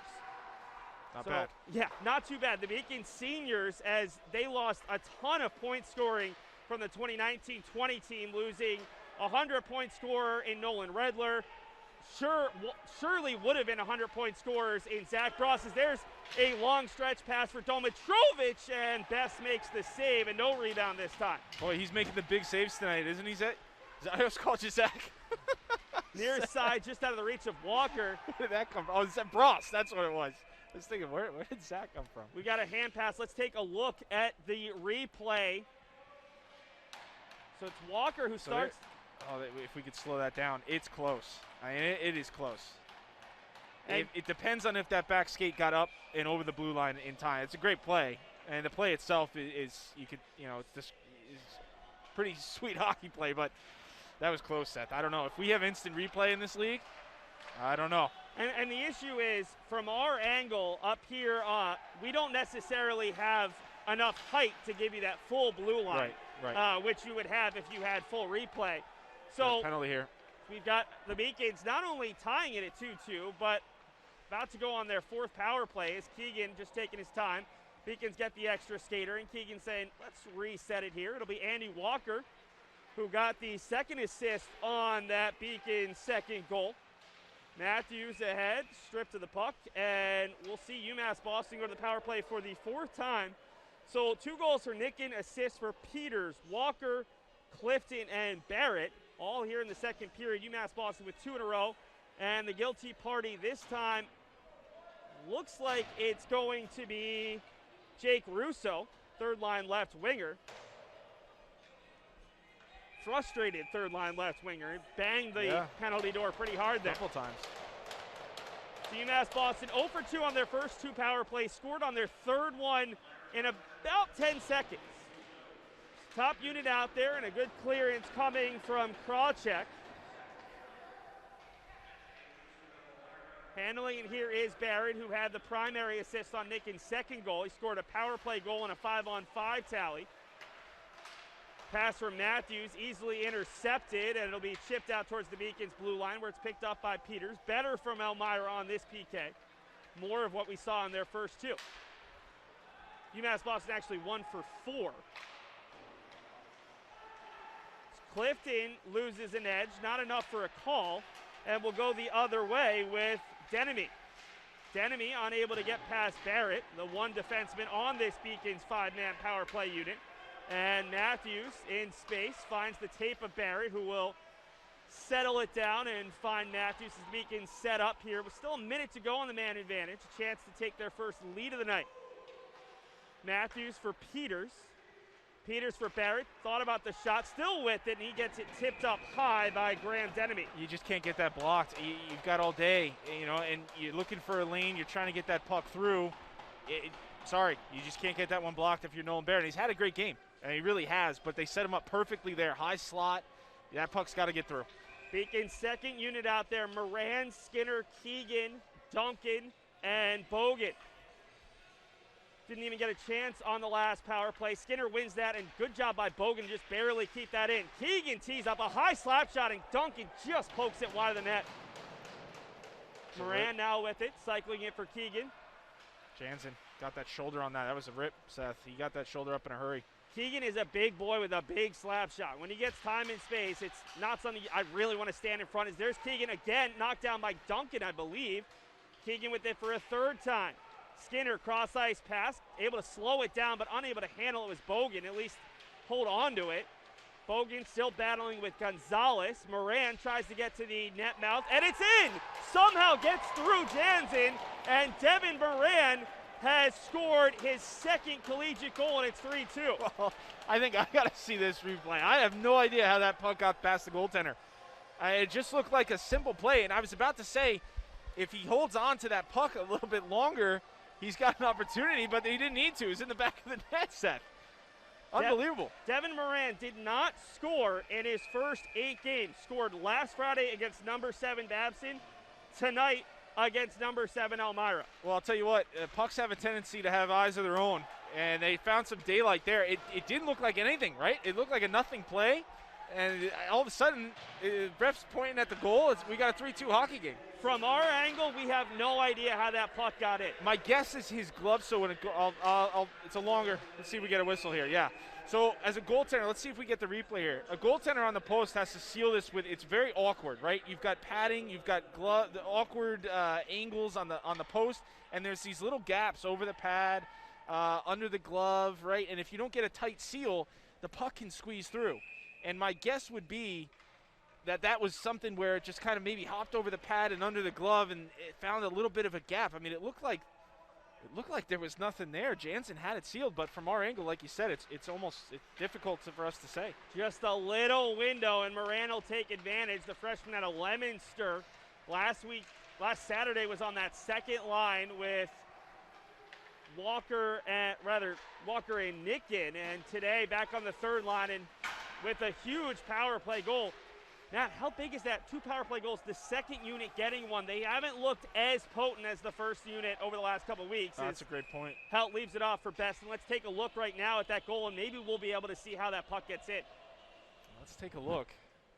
I don't know. I mean, again, my guess is over the pad and maybe under the glove would be the only thing I could think of, because Moran's going to go hard to the net. And we got a little technical issue. I don't know if we're going to get in time. Let's see. Bogan finding Moran as we're back to live action. I'll keep you abreast of that. Yeah, and just goes it hard to that. Banks, you know what? Got a delayed power play for the Beacons, and we'll go right back to it. If we can go once more, it looks like Jansen leaves his post just a touch early. And if maybe not this whistle or the next. Let's look at it one more time here. Watch the goaltender, and it looks like he's going to leave that seal a little bit early. So as the puck comes from behind the net, Moran's going to take it to the net here. Now watch the goaltender leave right there. And I think he thinks Moran still has the puck, and he leaves his post, and the puck's sitting there, and it's enough for it to score it in. That's a tough play there if you're Jansen, because you think the goal he lost the puck, and I think what happened was he thought Moran still had it, so he's got to leave that post. And unfortunately, Moran doesn't have the puck. It's sitting on your goal line, and now it's in. On the Elmira offensive zone draw, the Beacons won it. Going the other way, it's Russo, who was just called for that penalty that led to the Moran power play, who goes back to the box for 2 more minutes, and the Beacons, who have scored 2 power play goals in a row, a chance to double their lead and make it 4-2 after going down 2-0 early in the period. They are a momentum hockey team, Seth. Golden opportunity here. Trying to keep it in is Barrett, unable to keep it in the zone, but able to find Peters. Top unit out there for UMass Boston with 6:49 to go. And Matt, a 1-goal lead feels pretty good. How big would a 2-goal lead feel for UMass Boston? That's the way they started this game and this period. Yeah, basically a 4-goal swing, right? To be down and you're down 2. Now to have a chance to be up 2, I mean, that's a huge second period. And that's what the Soaring Eagles did to the Beacons the first time.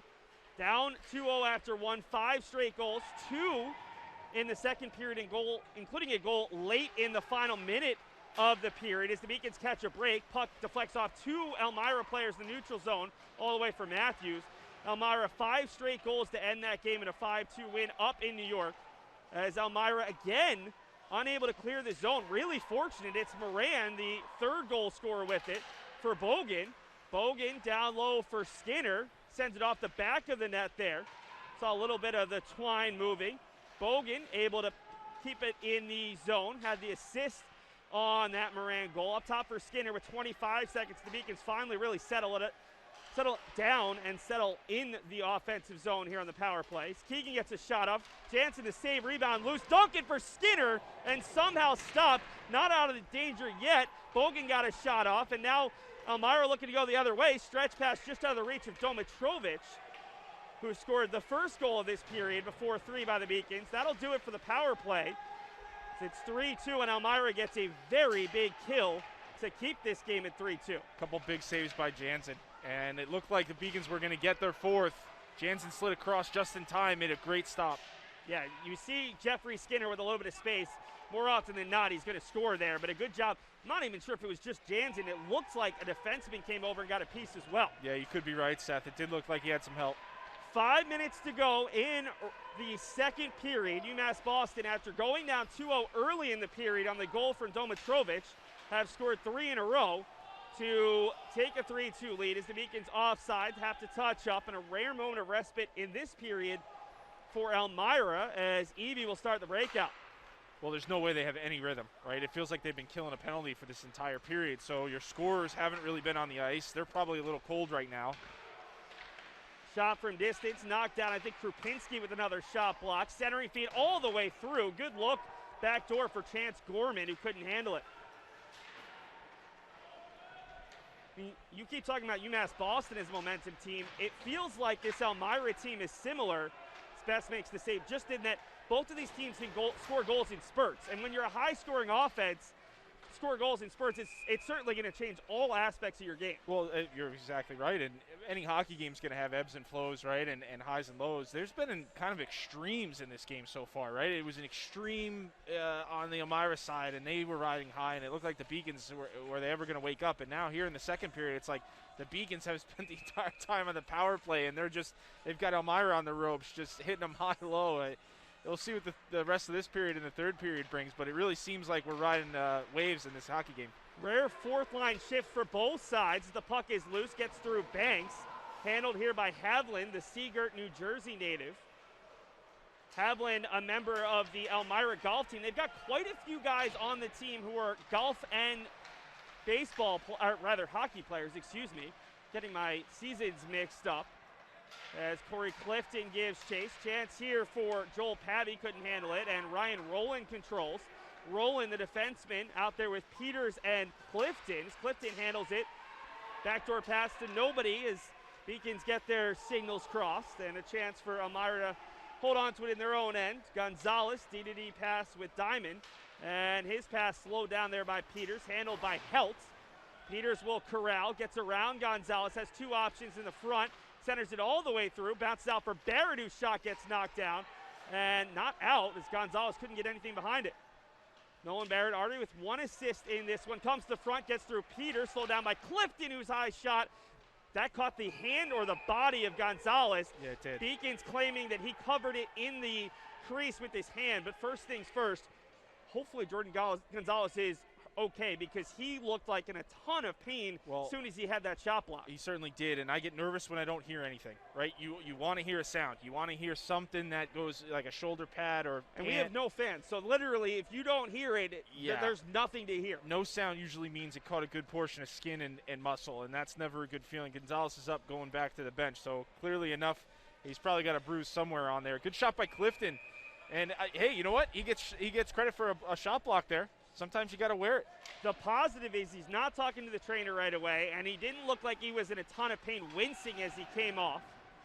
So hopefully Gonzalez is okay. We have seen a couple of Elmira players go to the bench in some pain. Carter Wisely, we do think, is out for the day, but fortunately Elmira dressing 7 defensemen, so they were able to replace him with Mitch Haight. Elmira trying for the breakout as the Beacons are going to be called for a delayed penalty. And just like that, a potential momentum shift as UMass Boston's going to go to the kill for the third time today, one of two thus far. Yeah, you really got to get your penalty killers up here. You've played a tremendous second period. You've come all the way back into this hockey game to get a lead. You almost had a 2-goal lead there a few minutes ago, and now you've got an Elmira team where these scores are fresh. I mean, they just haven't had the minutes they're used to having in a normal period.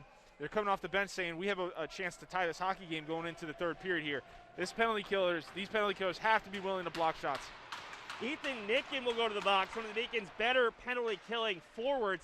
Interesting, Aaron Saul is going to start with his second unit. Right now we've got Domitrovic, Krawcheck. Handling it there was Domitrovic as the Beacons work to get this out of the zone. Vizbelis alongside Mastrangelo and Diamond. None of the Sean Kennedys and Chance Gormans of the world who are all on the top unit. Carabelli can't quite slow down Mastrangeli into the zone and more. Leaves it in front. Best dives for it. Puck is loose. And Best on the second effort gets there as two players tangled up on the ice. Still battling there. And finally coming loose, it's Vizbelis who was in there with Carabelli. Doing some wrestling moves. I mean, that's more your style than my style. They still play the Triple H entrance. I love that. A tradition that lives on. Yeah, no, just a little scrum there. Nothing to write home about. Well, Gino Carabelli's job here in Boston is a bouncer at Harpenbard. So, okay. I mean, he's used to when called upon. Hey, he knows a couple moves. A couple headlocks there. No, just a scrum. Nothing, that happens. Oh, they're both, just take them. They better not take one. They better take both. Okay. Yeah, I think they're, right now, no calls. Yeah, they're going to Beacons are changing. That's fine. Carabelli to the box, as is Vizbelis. Those are going to be matching penalties, I'm guessing, for either roughing or hitting out to the whistle. You kind of, I mean, if you're the Beacons, right? I mean, you don't play hockey this way, but you'll take that trade, right? A power play guy for a PK guy. Yeah, but now you got two of your four penalty kill guys, penalty killing box, forwards in the box, which is a little bit, I mean, someone's got to step up. Well, and typically you've got more guys that have the ability to kill penalties than you do, with the scoring touch of Vizbelis. Someone's got to step up. How about Chris Peters, the leading scorer in the conference, getting a rare shift on the PK out there with Jake Adkins as we see the top unit now for Elmira. Kennedy, Gorman out there with the combination of, trying to get all the numbers, Riefler. Could have been a call. Smith, and the fifth player out there is Gonzalez, so he is okay. 4 forwards and 1 defenseman for Elmira with 50 seconds to go on the man advantage, trying to tie this game up after they led 2-0 early in the period. Near side it is Kennedy. Puck is loose, and we've got a whistle, and 3 Beacons come to Sam Best's protection there as Riefler looked for his second power play goal of the day. Yeah, they were a little late getting there, quite frankly. It looked like Best was going to have to make at least 2, if not 3 rebound saves there. He did. But you just can't allow Elmira to have, a field day in front of your goaltender. And it's one thing after the whistle to let him know you're there. It's a better play to get there in time and not give him a chance on the rebound. Sean Kennedy, number 11, is the guy to watch. 6 power play goals to his credit this year. As Kennedy there with it, had an assist on the Riefler power play goal earlier in the game. That was late in the first as the puck comes all the way through. Elmira scored in the final minute of the first and then in the first 3 minutes of the second to take a 2-0 lead. Beacons answering back with a pair of Ethan Nicken goals, 1 on the power play, and then the go-ahead goal from Devin Moran on the power play as well to take a 3-2 lead. Under a minute to go in the period, 13 seconds to go on the man advantage as Keegan is down, not quite on top of the puck. 2 Beacons there, Duncan, and a potential chance for a 2-on-1. Duncan with Skinner flying over just out of his reach as we're back to 5-on-5 with 25 to go in the period. Duncan, missed opportunity there. The freshman, you just got to put it into an area, and he missed the area. Riefler absorbs a big old hit from Ethan Nicken. This puck bounces around, still 15 seconds to go, and here comes Duncan again. Duncan will dump that in on Jansen, doesn't want to hold it, and eventually will pat it away for Mastrangeli. Down to 8 seconds to go in the period. Handling the pass and pushing it forward there is Krawcheck, and that will do it. Now, a vastly different feeling after 40 minutes compared to the first 20 as we've got the two teams tangled up in the circle near Sam Best. It felt like UMass Boston was lucky to be down 1-0 at the end of one. I don't think Elmira is lucky to be down 3-2, but it did feel like the Beacons could have potentially made this a 4-2 or even 5-2 game. Both of these teams have dominated one period of play. I don't know what would it be on a boxing card, but two dramatically different periods despite only a one-goal lead on either side. It really has. It looks like, I don't know, I guess it would be a bad EKG, right, if it was spiking up and down the way this hockey game goes. Yeah, and again, you mentioned, opportunities. The Beacons had a ton that period, and they really did. I know a lot of them came off the power play, which, by the way, that's what we're used to seeing from a Beacon power play. I don't know what we saw in that first period with the, run and gun, the style they were playing. Settled down in the second period. That first goal they scored was a thing of beauty. Looking forward to bringing that one up in the replays. And it really established momentum from there. They had a few chances there where I thought, boy, if they can get just another one here and make it a 2-goal hockey game, they're in for a pretty fun third period. But 3-2, it's a coin flip. And I know the Beacons got the lead here. There's a tremendous second period. That's more what we're used to seeing from this team. But Elmira is not going to spend the entire third period on the penalty kill. I'm sure that's going to be addressed. This coaching staff can't be happy with the way they allowed the Beacons back in this hockey game, basically by taking penalties. And so I would assume that's going to fix itself. We're in for a pretty good third period here, Seth. Still got a lot of time left in this intermission. I got one last question for you. No game tomorrow. Right. How does that impact anything here in the third period in terms of minutes, in terms of adjustments, in terms of how you approach a game where this is almost like a playoff format where you're not playing a game on Saturday. You don't have to worry about anything. This is 60 minutes of huge hockey with 3 points on the line. I think that final 5 minutes, right, if it's still a one-goal hockey game, that's where that'll start to take effect. You won't see that for the majority of the third period because I haven't seen, with the second line for the Beacons, I guess you could say is their top line. They've looked good. I would feel safe saying that, but there hasn't been a standout, right? So you feel comfortable rolling your lines pretty much. Last 5 minutes of the period is where you'll start to see that, right? Hey, what do you think? First, second line here? Well, no game tomorrow. Let's go with our guys. No need to rest. And you don't really do that anyway, right? You play the hockey game that's at hand. But I hear what you're saying. Yeah, I'd say the final 5 minutes would be where I see something like that take effect. Well, let's start off our second intermission show with highlights from Monday's women's basketball game. Meg Dixon went off for a program record 35 points in a 20-point conference win for UMass Boston. How about this, Matt? In her hometown of Hanover, there's a billboard saying congratulations. A pretty cool little move from a company down in Hanover. So let's take a look at the highlights as Dixon broke a 41-year program record. Then we'll have the stats, a look at the scoring summary, and a look around the rest of the conference. It's 3-2 Beacons after 40 minutes.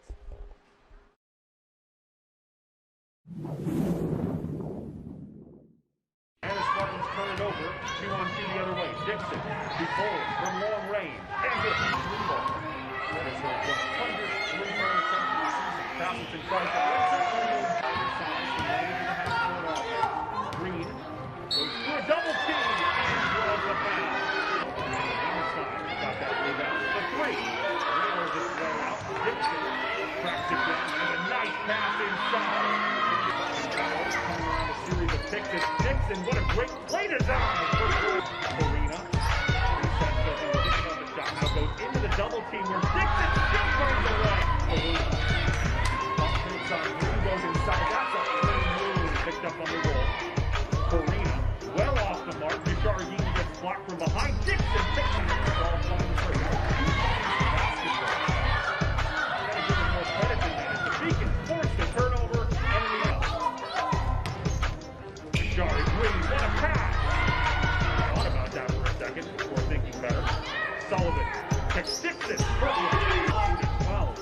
Beacons coming out on fire. Green. This is his long Gonzalez. Back to two. Pause.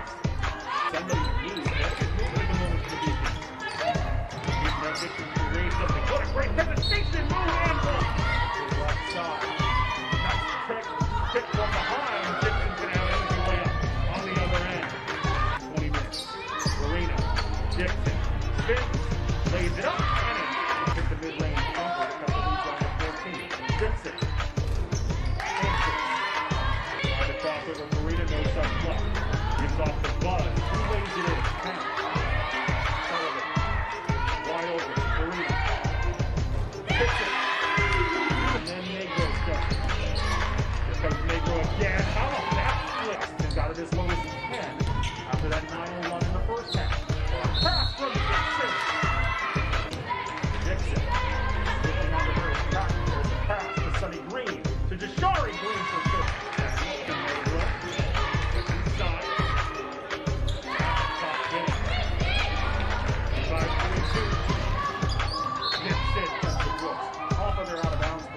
Dixon gets past one defender. Gets plays it. Now step ballooning inside. Block from behind for Dixon. Then takes for Charlie Green. Takes it off the bounce. Misses the shot. Goes up for a second look. Dixon for three. Yeah! Down by Pedro. Second look at it. Dixon off the dribble. Gets inside. What a pass from Monstad.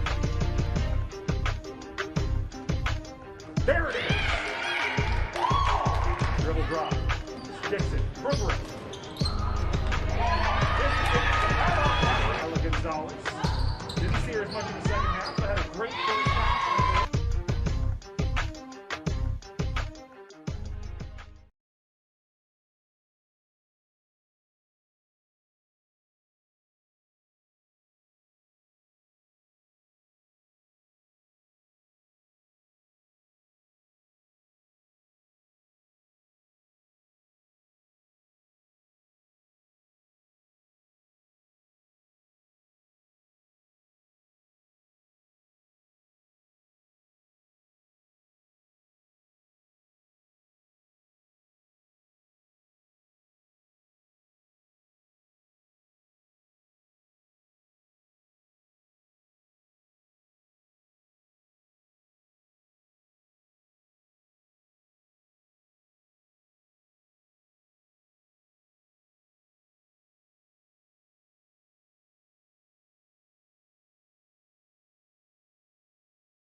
3-2 UMass Boston after 2 periods of play. Let's take a look at the scoring summary, Matt. Looks like it could get ugly for the Beacons after a 2-on-0 essentially chance after Ryan Bogan broke his stick right at the blue line in the offensive end.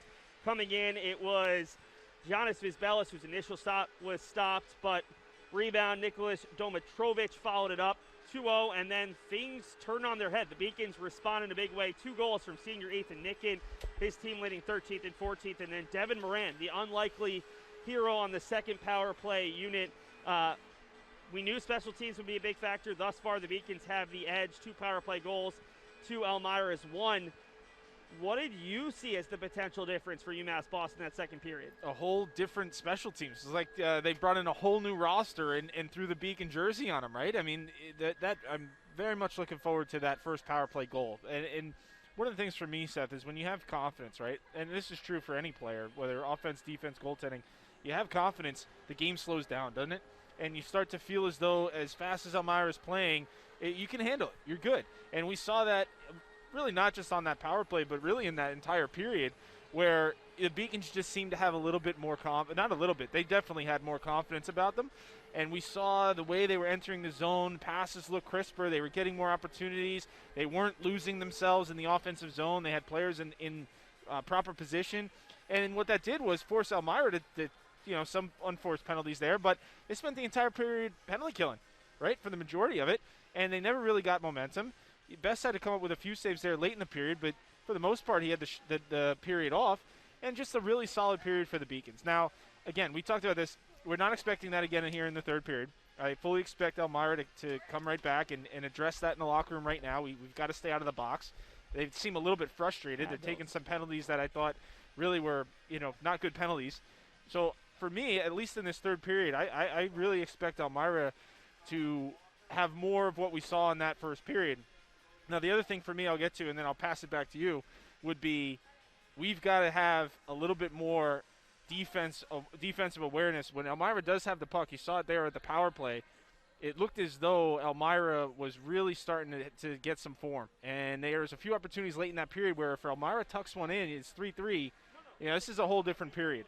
So for me, I've got to see a little bit more defensive awareness for this Beacons team. And if they can do that, I think they'll win this hockey game. Right now, we'll let Seth get his mic back. We'll send it to a quick commercial, and we'll be back after this. Paris changed my life, and I got there through UMass. Those very specific seminal moments in Paris.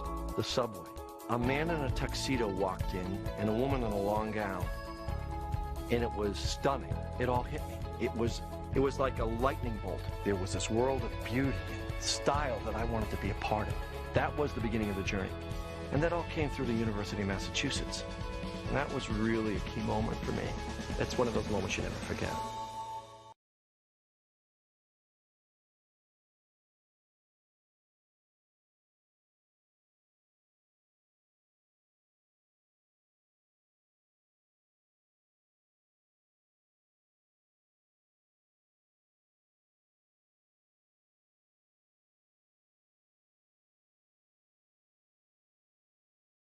Take a look at the statistics through 2 periods, and that it feels like both teams have dominated a period. Shots were 16-12 Elmira in the first, 16-11 UMass Boston in the second. So it's not the stats that are showing the domination. Special teams key, Beacons 2 for 5, Elmira 1 for 3. But it does feel like those 2 periods were polar opposites of each other, despite the stats being close. Scoreboard shows differently. 1-0 Elmira versus 3-1 UMass Boston in the second period. Does anything maybe surprise you? Both of these goalies with 25 saves. It does feel like our prediction of a game that could have 10 goals. It does feel like Sam Best has kept a couple goals off, and I think Jansen has made some saves as well. I think he wants that Moran goal back, the go-ahead. But he's made some big saves as well, especially in that second period. No, it's a great recap. I don't have much to add to that. I think you're exactly right. Both goaltenders have made some key saves when called upon. But for me, and again, we talked about in the first period, Beacons had way more scoring opportunities this period. And aside from, shots on goal, which, as we predicted, are probably going to end somewhere in the 40s, the scoring opportunities now are more even. Whereas in the first period, it was heavily weighted towards Elmira. So I think that's something that the Beacons clearly said, hey, we've got to get better opportunities here. It's not just about shots on goal. Let's take a look right now around the rest of the conference. Southern Maine and Castleton tied 2 all after 2. All 10 teams are getting in this year, so it doesn't matter as much whether you're 7, 8, 9, 10, but you want to avoid that 9-10 game. Babson and Skidmore tied 1-1 after 2 as Skidmore gets one back. Hobart up 4-2. They're looking for a win today, and then they'll face the Beacons on Sunday at 2 p.m.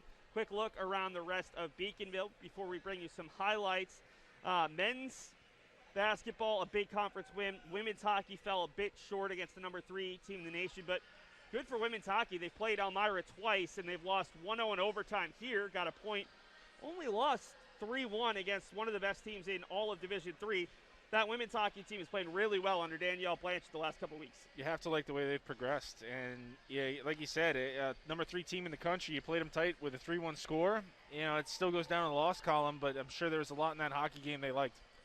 Women's hockey, the lone team playing tomorrow. They're at William Smith up in Geneva, New York, the sister school of Hobart men's hockey, back in action on Sunday. Everybody else either played today or has been postponed/canceled. Right now, let's take a look at the highlights from that second period. 1 goal for Elmira, followed by 3 straight for UMass Boston. And you said it. It did look like early on this game was going to get out of hand. Elmira gets one quick, and it started with a really good shift by the Beacons to start this period. That was the power play goal, the tic-tac-toe play we saw there. But it did feel as though early on that Elmira was going to start to run away with it. And then you're just going to take a look here. The Beacons, look at a lot of where these shots are coming from. That's the extra second there by Nick and catch it, not just fire it into the pad, get it upstairs. But it really seemed as though the Beacons had a way better presence in the offensive zone. This is the 3rd goal. I just think Jansen left his post a little bit early there, and it caused that puck to sneak through. And then Best with a few saves late in this period. I expect this period to be a lot closer, Seth. I think both teams are going to get some scoring opportunities. This one could come down to which goaltender makes the big save at the right time. And you've seen hockey games like this where both teams you got to expect are going to get some opportunities here. I think far less penalties. I think both coaches have probably addressed we've got to stay out of the box. This could come down to which goaltender makes the final big save to give their team a win. 20 minutes left. Elmira took the first one 5-2 after trailing 2-0 after one at home. Beacons trailed 2-0 here at home. They scored the final 3 goals of that second period. All 3 goals coming in the span of 8 minutes and 21 seconds. A huge 3 points right now in the NEHC standings. Elmira sits just behind the Beacons, but they do have a game in hand for UMass Boston. A crucial weekend. Elmira today, league leader Hobart, who stands 1 point ahead of the Beacons on Sunday. They finish Johnson & Wales, their travel partner, I believe 9th in the conference. Castleton, who's 10th in the conference, and then Skidmore, who's sneaky good, but the Beacons beat him 5-0. That could be, I'm not saying it will be, that could be 12 points to finish it. How big of a hole are the Beacons going to be in when they end this weekend? Well, on top of that, you've got a 1-goal lead at home against a team that you're, regardless of how all of that plays out, you're going to be chasing one way or another. They're either going to be right in front of you or right behind you. You get a win here, Seth, you hold on for 20 minutes at home, and it could call by Elmira. Beacons got to get at least somebody in the box. He's done, right? Yeah, Carabelli's in. Carabelli Right. and Visbella's got matching penalties with, let's see the time on those. Those were at 18:08, so they've got 8 more seconds to serve. We are 5-on-5 to start this third period. Elmira's been whistled for 5 penalties. The Beacons, well, 6 penalties. The Beacons have had 5 power plays. Elmira has only had 3 chances on the power play, 1 for 3. Battling behind the net is Peters, joined by Concannon. Peters and Clifton on this line both have assists on the Nick and power play goal. Peters with it, shot from an odd angle as Concannon was down for a moment, no call. Clifton with it, leaves it up top for Barrett. Barrett, quick shot, goes off the hip there of Chance Gorman. Top unit for both sides. And the puck stays loose. Clifton goes hard into the boards of his own volition that time as he lost an edge. And Elmira will bring it the other way with Chance Gorman. Clinton, New Jersey native with it. Leaves it for Riefler, who gets taken down behind the play by Helt. Riefler scored the first one, but couldn't get good wood on that look. He has to touch up, and it's Barrett ahead for Nicken, who's got a pair of goals in this one. Would love a hat trick. Beacons would love to get him one, as that's up and out of the zone by Russo. It's like a pair of penalties in that second period. Well, we talk about it all the time. Matchups, matchups, matchups. And I'm going to be looking as this period continues on. Elmira has liked against the Beacons' top lines to match up with their third and fourth. We've seen that. And so I want to see if that continues here. A big win by the Beacons. Well, they started the period with the first line out there, but now it's third line against the Beacons' second, which, now, I'm going to argue the Beacons' second line is the slightly better offensive of the 2 top lines. Nick, especially the way they've been playing. Nicken is their hottest goal scorer to go along with Skinner and Walker. It's got so much skill on that unit as it comes all the way through. Especially this game, Seth. I think the second line has been a top line pretty much all game. And we haven't heard much from the first line. Would love to see them get going here in the third. Peters and Clifton had power play assists. Peters has looked good at moments. Concannon hasn't seen as much time as his 2 line mates and hasn't made as much of an impact as the Beacons continue to try to mix and match that center of the top line, working with Clifton and Peters. Puck dumped in as Elmira was going to be offside, and still yet to get out of the zone is Deneby.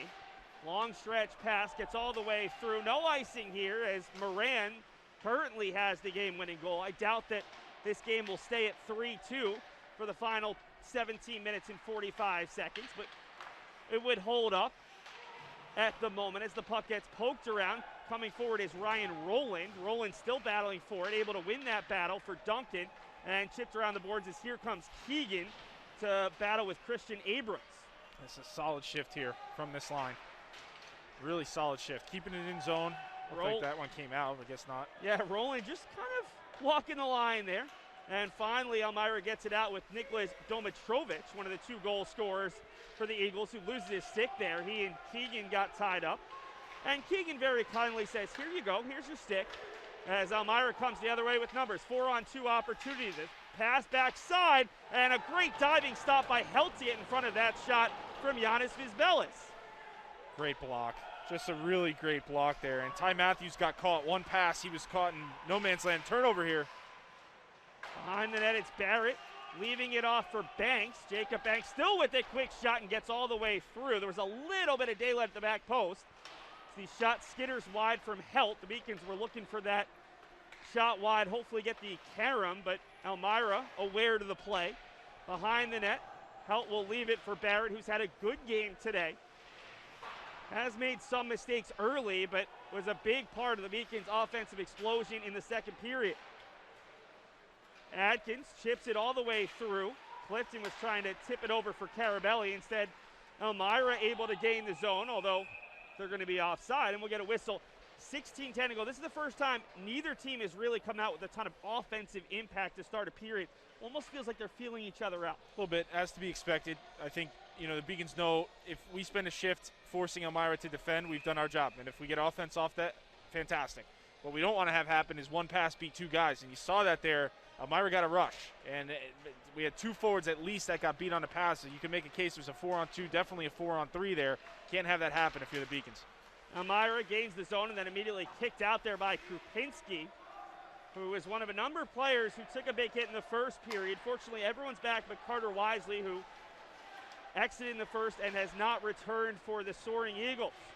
Long stretch by Mastrangeli to keep it alive. Dishes it off for Gorman. First line back out there for Elmira. 15:41 to go in the period. Riefler centering it, looking for Gorman.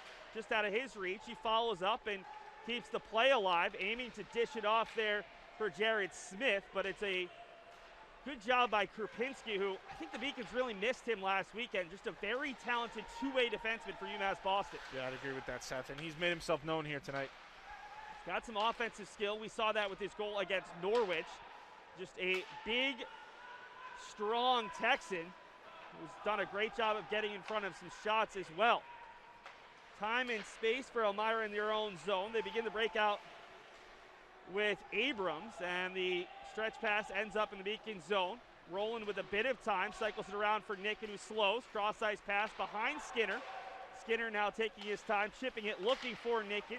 Broken up in the neutral zone by Vizbelis. The Latvian time looking to the center there for Kennedy. It's broken up, and now the Beacons looking to go the other way with speed. Skinner aiming for Walker. Slowed down, but Walker will get there. Leaves it for Nicken. Nicken has options. Ethan Nicken with 2 goals already in this one to cut the deficit to 2-1 and then tie the game at 2-2. Beacon's second unit, their best group today, looking for a little bit of insurance offense. Puck bounces just past Keegan, and going the other way is Vizbelis. Has an assist today and forces a good save from Sam Best, who wasn't quite sure where that rebound was going. Yeah, it was a pretty hard shot there. I think he got it off the shoulder.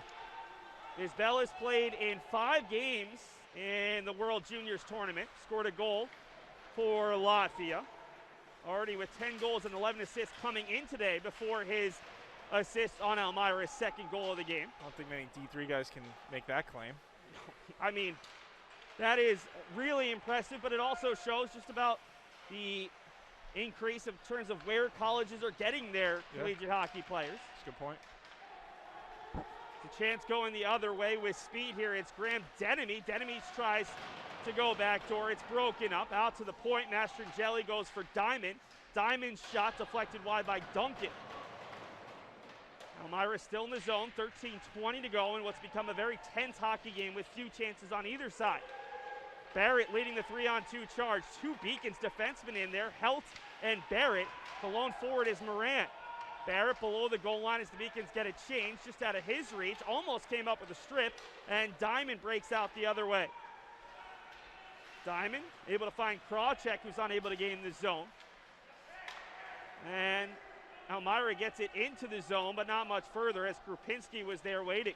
It's a long shift for Barrett there. You got to be careful. I know he wants to join the rush here, but you're up by 1 at home. You don't want to get caught, and he almost did. You don't want to get caught on a long shift. Adkins' shot deflected, but immediately followed up as he corrals the puck. He's been looking for a shot today. Adkins, who's not a big-time goal scorer, just 5 goals in 35 career games, but good two-way forward for the Beacons on their 4th line. that today is Banks, Carabelli, and Adkins. They have 5 or 6 guys gunning for a spot on that fourth line at any given moment. Bogan, pass off the boards, long enough to get to Carabelli. Here's Peters looking for options. Peters, pass gets tipped away and a chance for a 2-on-1. The lone defenseman is Keegan. Coming back, it's Abrams. Abrams with Riefler, shot off the bar, and the Beacons very fortunate to still be up by 1 goal. I'm shocked. I'm shocked by that decision from Peters. He knows better. And you cannot make that pass and force a 2-on-1 going down. You've got one guy back. If you don't have the cross-ice pass, you got to get that to the net. And he tried to force that one through a little bit, and sure enough, 2-on-1, he got lucky off the crossbar. Really good job there by Keegan. Yeah. Keegan staying with the pass. Riefler, the forward, was on the backside. Forced Abrams, the defenseman, 2 goals in 17 games. Say that. He had an excellent shot that rang the crossbar. Oh, without a doubt. But Peters has to know better. I mean, you just can't force a pass like that and put your defense in a position where they got to handle a 2-on-1. Keegan chips it out, catches the skate there of Kincannon, and Elmira enters the zone. It's Riefler with it. Big rebound comes out to Peters, and the Beacons will gain the neutral zone, the red line, and chip it in. UMass Boston, we've seen them not be able to generate as much offense, but in this period it's more about making the smart decision, leading by a goal here at home. Remember, if you get to overtime, you're guaranteed a point, but you're also unable to get 3 points. So for the Beacons, desperate to hold on and not allow this game to overtime. For Elmira, you're trying to get to overtime at minimum, as there's an easy save for Jansen coming out of his crease. And if I'm on the coaching staff for the Beacons, I'm telling everybody right there is what I want more of. I want entering the zone. If I have a play, make it. If I don't, fire it on net. I don't care if it's a goal. Force this goaltender to cover the puck, get an in-zone draw, and let's put it on our centers to start to possess some and eat some clock. The last thing I need is trying to force plays that are going to come down on an odd man rush down on my defense. Both teams' second units out there as Skinner won the faceoff against Kennedy. Puck comes out, and it's Domitrovic. Domitrovic flips it in over Best, and the Beacons get to it first. Trying to keep it alive here is Eby. Puck comes loose, picked up by Barrett, who always wants to be offensive. 3-on-2 chance. Skinner to his left, Nick into his right. He'll take the shot and goes over the shoulder there of Jansen. Handling on the far side is Vizbelis. Giannis Vizbelis gains the zone and will continue to chase as his line mates head off. Just a chance to potentially keep the puck in the zone while they get 2 new forwards out there. Barrett weighs up his options with the forecheck coming heavy, able to find help. Sylvania, Ohio native, the red line, and will dump it in, and now he and all 5 Beacon skaters will head off. These are precious seconds that are coming off for Elmira. Now there's a ton of time left, 10-15, but every one of these 30-second spurts where not much happens is a benefit to the Beacons at this point as Bogan flips it up and out, and we'll get an offensive zone drop.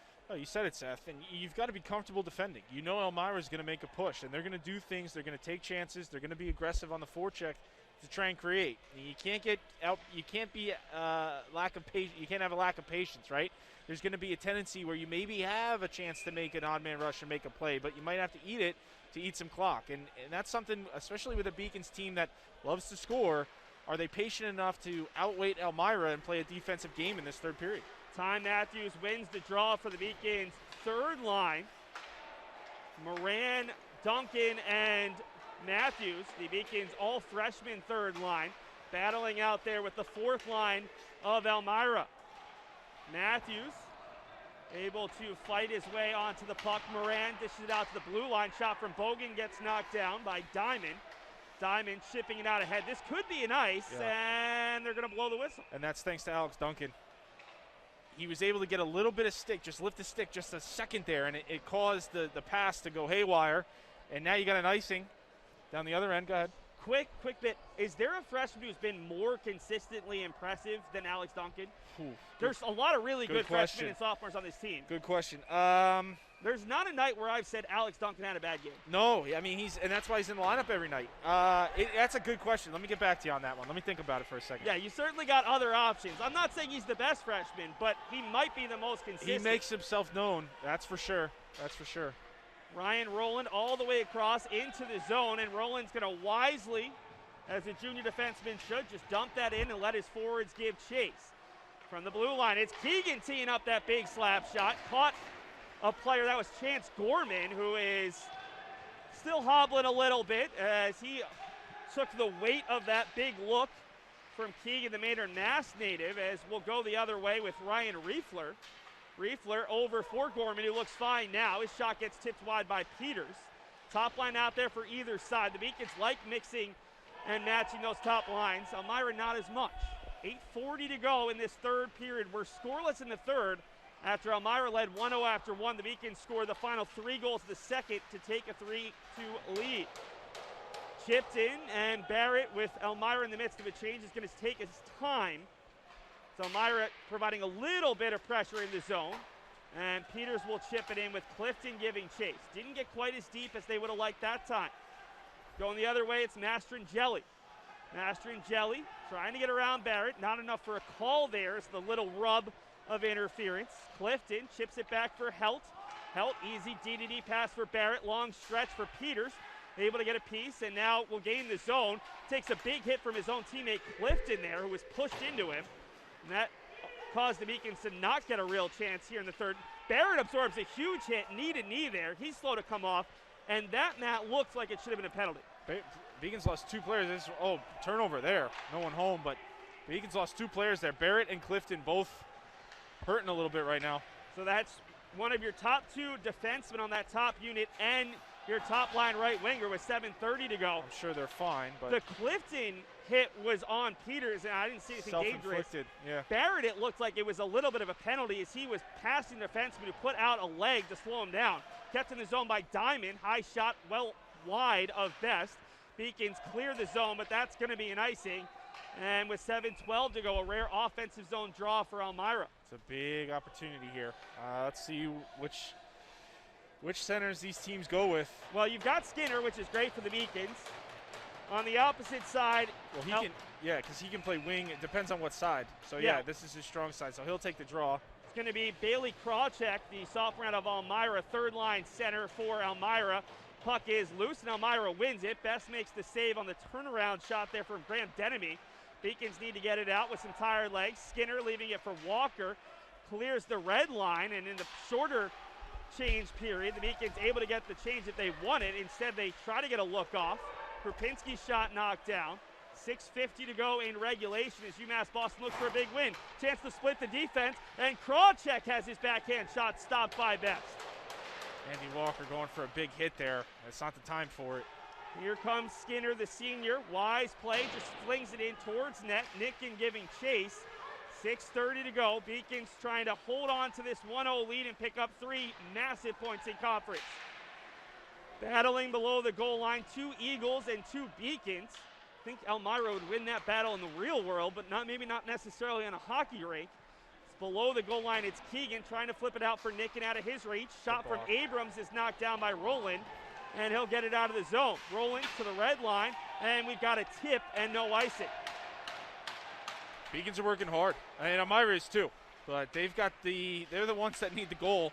Beacons are matching their effort right now. It's good to see. Riefler with it. Riefler's feed to the circle, broken up by Duncan. Duncan to the red line, flips and chases, and that's what's been working for UMass Boston here in the third. They have not looked close to necessarily scoring, but they have done a great job of killing some clock. And I'll take that all day. You have forced Elmira to be the ones that need the goal right now. I will take clock eating over generating scoring opportunities all day right now. Puck slows up in a little bit of snow in front of the Beacons bench, allows Elmira to gain the zone after Riefler was the lone forechecker. Can they take advantage? Puck bounces out up top. It's Mastrangelli chipping it down low for Domitrovic. Domitrovic flipping it over for Kennedy. What can Kennedy do? 24 points on the year coming in, has an assist today. Coming all the way over is Eby, the grad student playing in game number 99. Both of these teams have a grad student defenseman. Looking for a big win as we hit the 5-minute mark to go in this third period. Good work here on either side. So that was Helt doing a great job keeping it stuck along the boards for a while. Centering feed, Best gets a paddle on it. Puck comes out top for Eby. Eby far side for Mastrangelli. His shot tipped up, almost hit the referee in the head. Tomatrovic centering feed, and Best will jump on all over that puck with 4:35 to go.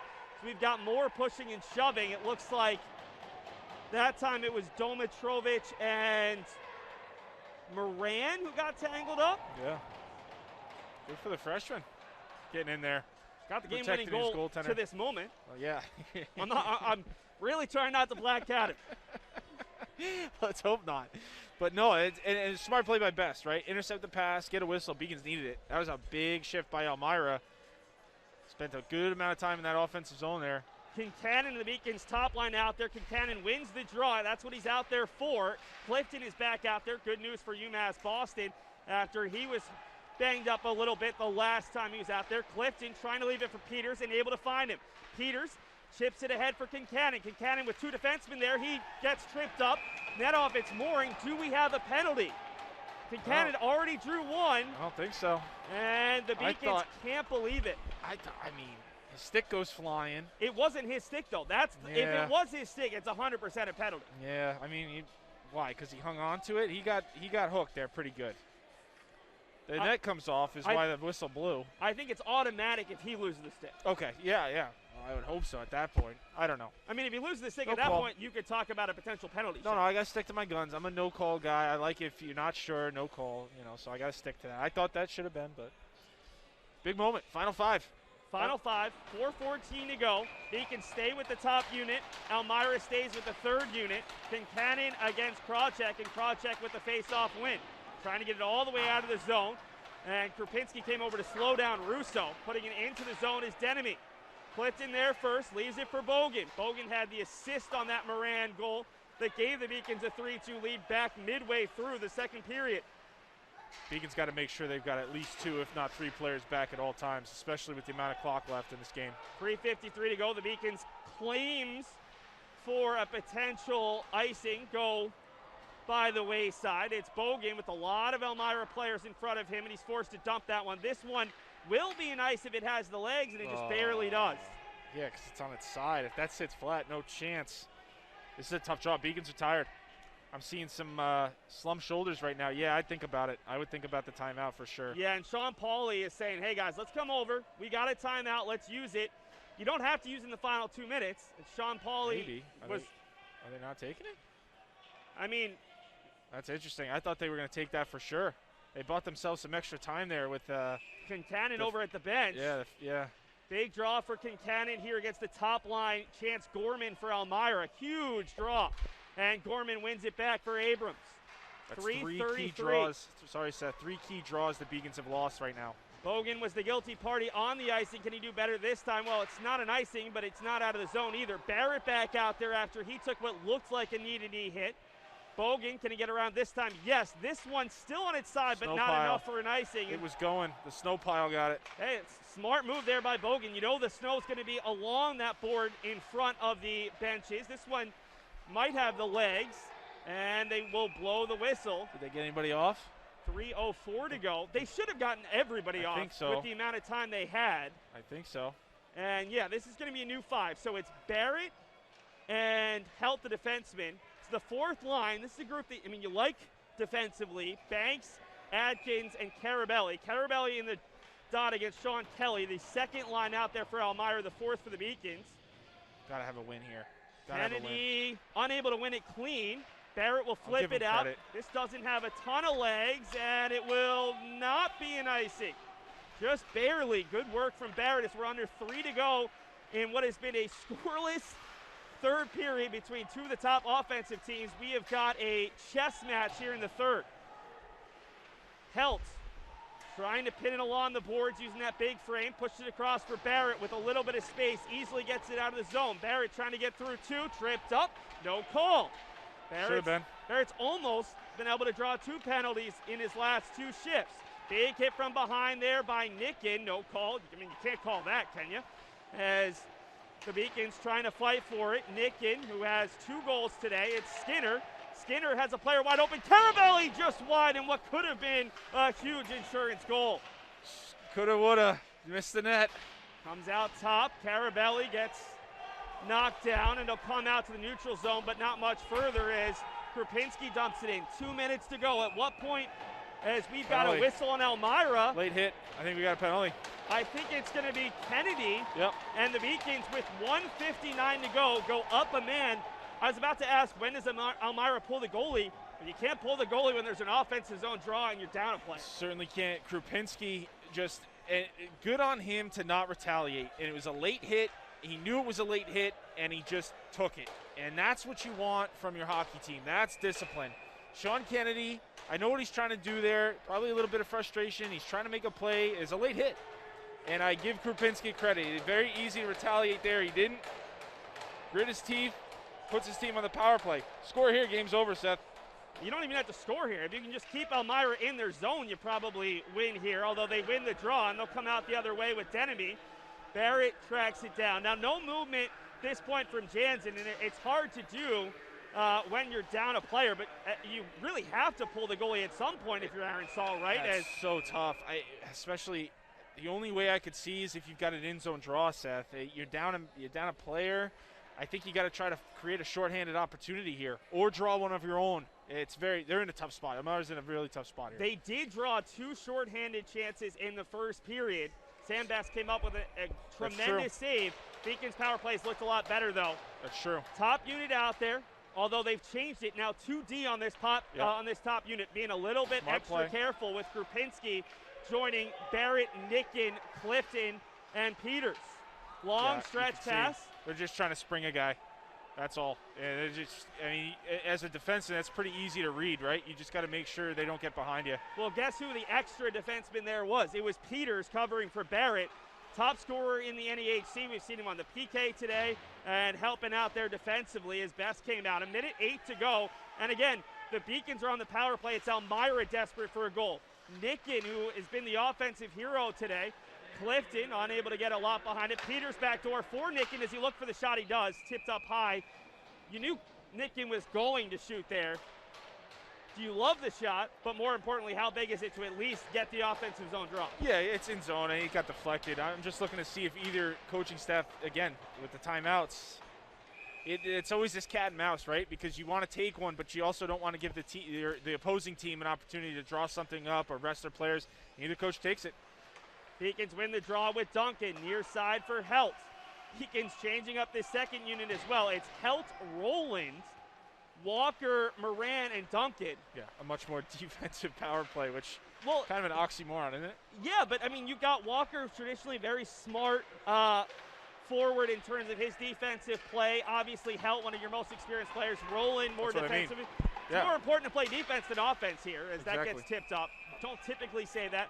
But with literally a 1.5-second difference between the amount of time left on the power play and the game clock. Well, and they just took their goalie, right? Because, again, you're running out of clock here. But now, and there's your timeout. Just outside the zone. So this is a weird spot if you're Elmira. You've got a face-off you got less than 30 seconds in this hockey game. You've got to find a way to get at least one more scoring opportunity. You got a face-off just outside your own zone. What are they going to do with their goaltender? He's going to the bench. So they're putting all the chips on the table. The Beacons, it basically comes down to this face-off. The Beacons win it clean.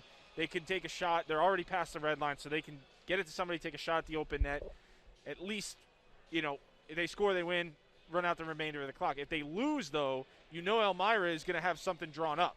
And so I would expect some sort of flow going out the other side where Elmira can try to hit a guy maybe off the draw towards the seam, right? Send a guy in on a quick rush. This is an interesting – I love this part of the hockey game, Seth, where coaches – this is your opportunity where coaching takes over. What do we do if we win? What do we do if we lose? As a center and as a coaching staff, this is where you can win hockey games. Sorry. You just got a small look at Sean Kennedy, who's looked so frustrated throughout this entire power play. Probably a little bit of feeling of guilt. Thought that he was going to get away with it or at least get matching penalties. That power play huge to give the Beacons a little bit more comfort here. Smart. The goalie is pulled, so it's 5-on-5 here with 20 seconds to go. Puck tipped up. Here we go again. And it's perfect. UMass Boston doesn't need a fourth goal in any way. Yeah, you can just run it out. Real quick, a smart play by Andy Walker there. He took a look at the open net, knew he didn't have a good shot at it, just chipped it off the glass, eat more time. Gorman against Duncan, and we'll redo it. Yeah.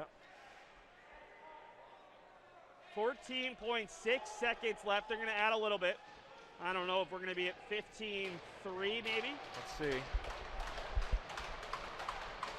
Rick Ernick is over there.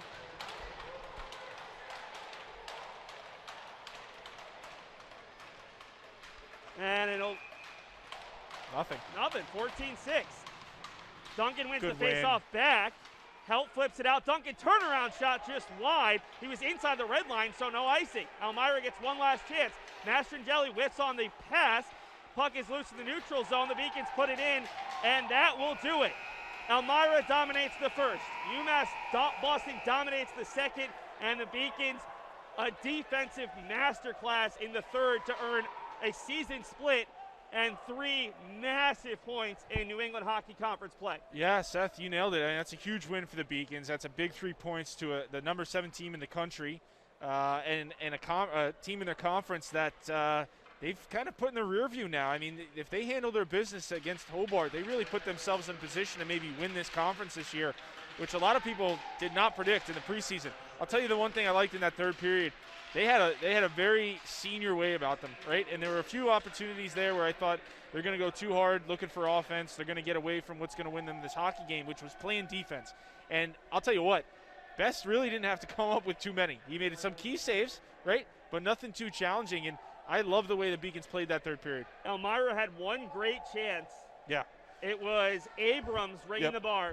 The Beacons had that 2-on-1. Not a great chance. The Beacons had one chance. I think it was Carabelli wide. I think that's their only chance of the period. Their only real scoring chance. You can see the rivalry here a little bit as players leaving the ice here. Elmira giving them some words. And I'll tell you what, the referee might have to step in here. There's a lot of barking going on by the Elmira team. Well, if you're Elmira, you're noticeably, as the Beacons thank the refs, and I'm sure Elmira is not going to like that. Well, I think they were really disappointed. I think they had thought that Duncan, after the face-off win, was not over the red line, and therefore it was icing. And I'll tell you what, if you want, you talk about splitting hairs. Hey guys, you didn't score, right? It's not like Duncan won the hockey game because it wasn't called an icing there. You didn't score in the third period. Still talking about it. On the bench right now, you have the assistant coach. I don't know if they're questioning the Beacons ice crew, but they're wondering why there's so much snow built up in front of the benches. I mean, come on, you didn't score. These two it's teams, that simple. These two teams so tight. Yeah. It was Elmira 5-2 the first time in the game that was closer than that. Well, and you can see how bad Elmira wanted it, and they know what's going on in the conference right now. The points, that 3 points is huge. That's a massive swing there. Beacons basically, like I said, putting Elmira in their rear view, but at least for the moment. Yeah, at least for the moment, right? A lot more hockey to play out. But Seth, again, just stress it one more time. The way the Beacons played that third period, I thought was very senior of them. They looked like a team that is evolving, that is maturing. Again, a few opportunities where I thought, we're going to start to forget what's going to win the hockey game. We're going to focus too much on the offensive side. And again, it's not to say you got to go into a defensive shell. It's just to make sure that risks are calculated. And you're not. We saw it there, right? Peters tried to force a pass. It was a 2-on-1 down the other way. It rings off the pipe. If that one goes in, you're singing a different song. So other than that, I really thought the third period looked good. I thought the forwards really did a good job getting pucks deep and slowly but surely working that clock to a point where Elmira, they really limited their hands, Seth. I mean, Elmira didn't really have much to say in that third period. We're going to take a commercial break. We're going to bring you the final stats, our 3 stars, and a look around the rest of the conference. Bring you an updated look. The Beacons now 6 points ahead of Elmira. Elmira has a game in hand. The 2 teams will split the series. But huge for UMass Boston, and we'll talk about it more after the break, because now that Hobart game means a little bit less stress going in. You've gotten the 3 points. If you get 3 more, huge. You're probably in first place exiting the weekend, still 4 games to play. But even then, you're still in a really good spot for at least a home game week 1 and maybe even week 2. The University of Massachusetts Boston. It's just minutes from downtown, and the Princeton Review calls it one of the best values in the country. A nationally recognized institution of academic excellence and research, UMass Boston offers more than 150 undergraduate and graduate programs, 16 Division III sports, and more than 100 student organizations. To learn more about the opportunities waiting for you at UMass Boston, visit in person or online. UMass Boston, a research university with a teaching soul. Celebrate the soggy shoes and the slow starts. Celebrate the lessons learned along the way.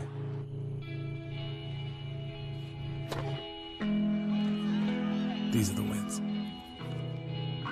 not the shiny nail-biting kind. These are the last a lifetime kind. Something I discovered in myself is that if I have a goal, I can accomplish it. It's a well-rounded experience.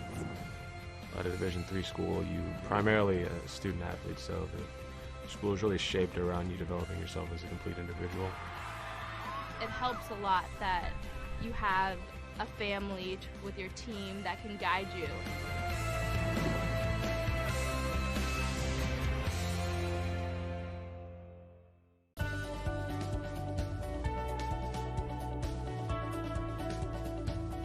I just wanted to get good grades and to do well, but it also made me realize that I have a lot of career goals. You're there to get a full college experience, not only participate in your sport, but participate in things outside of that, and it's all about growing as a person. My coaches have helped me with figuring out who I really am. Their lives are dedicated for us to succeed. I did receive a non-athletic scholarship upon entering school. I got the presidential scholarship, which was huge for me. I think there's more opportunities for academic scholarships in Division III. I did receive academic scholarships. Just being involved on campus, being a leader, all those things combined kind of get me recognized. It's a great experience for me.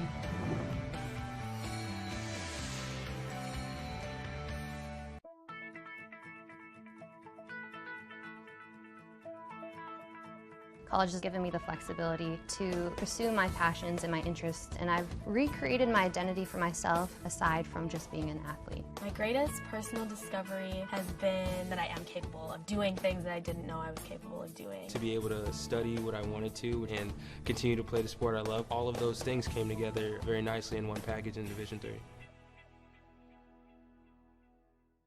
I'm the first undergraduate alumnus to lead this university. I'm very proud of that. I was literally able to transform my life because of the University of Massachusetts, and I want that for every single student that walks through the door.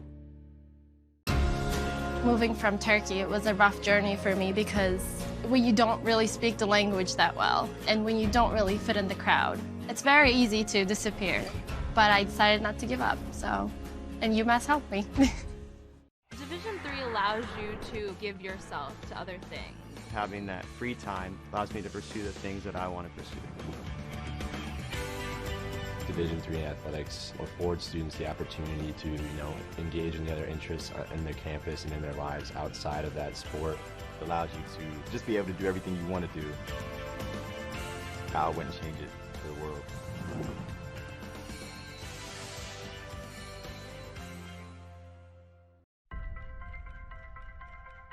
I'm a Division III student athlete, and I know how powerful words can be.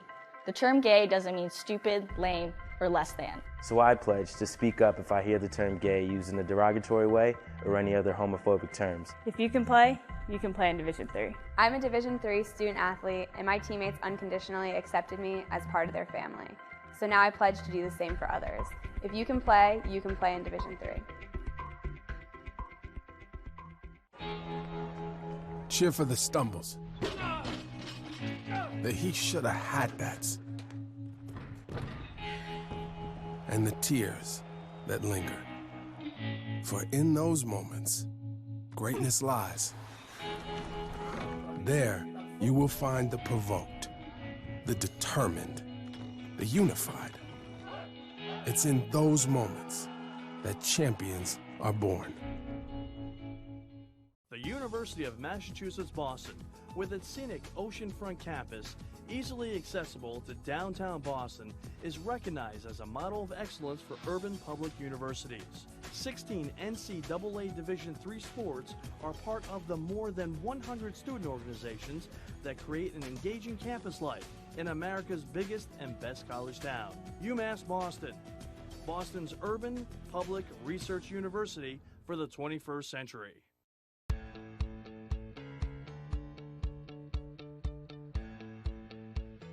Being a part of the different activities and organizations that I've been a part of, I'm actually able to see myself where I'm like, hey, I actually can make a change. I'm one person that can make a difference. Division III has helped me to develop teamwork skills, critical thinking skills, time management skills. It's not just about basketball, or it's not just about school, it's about developing yourself as a person altogether.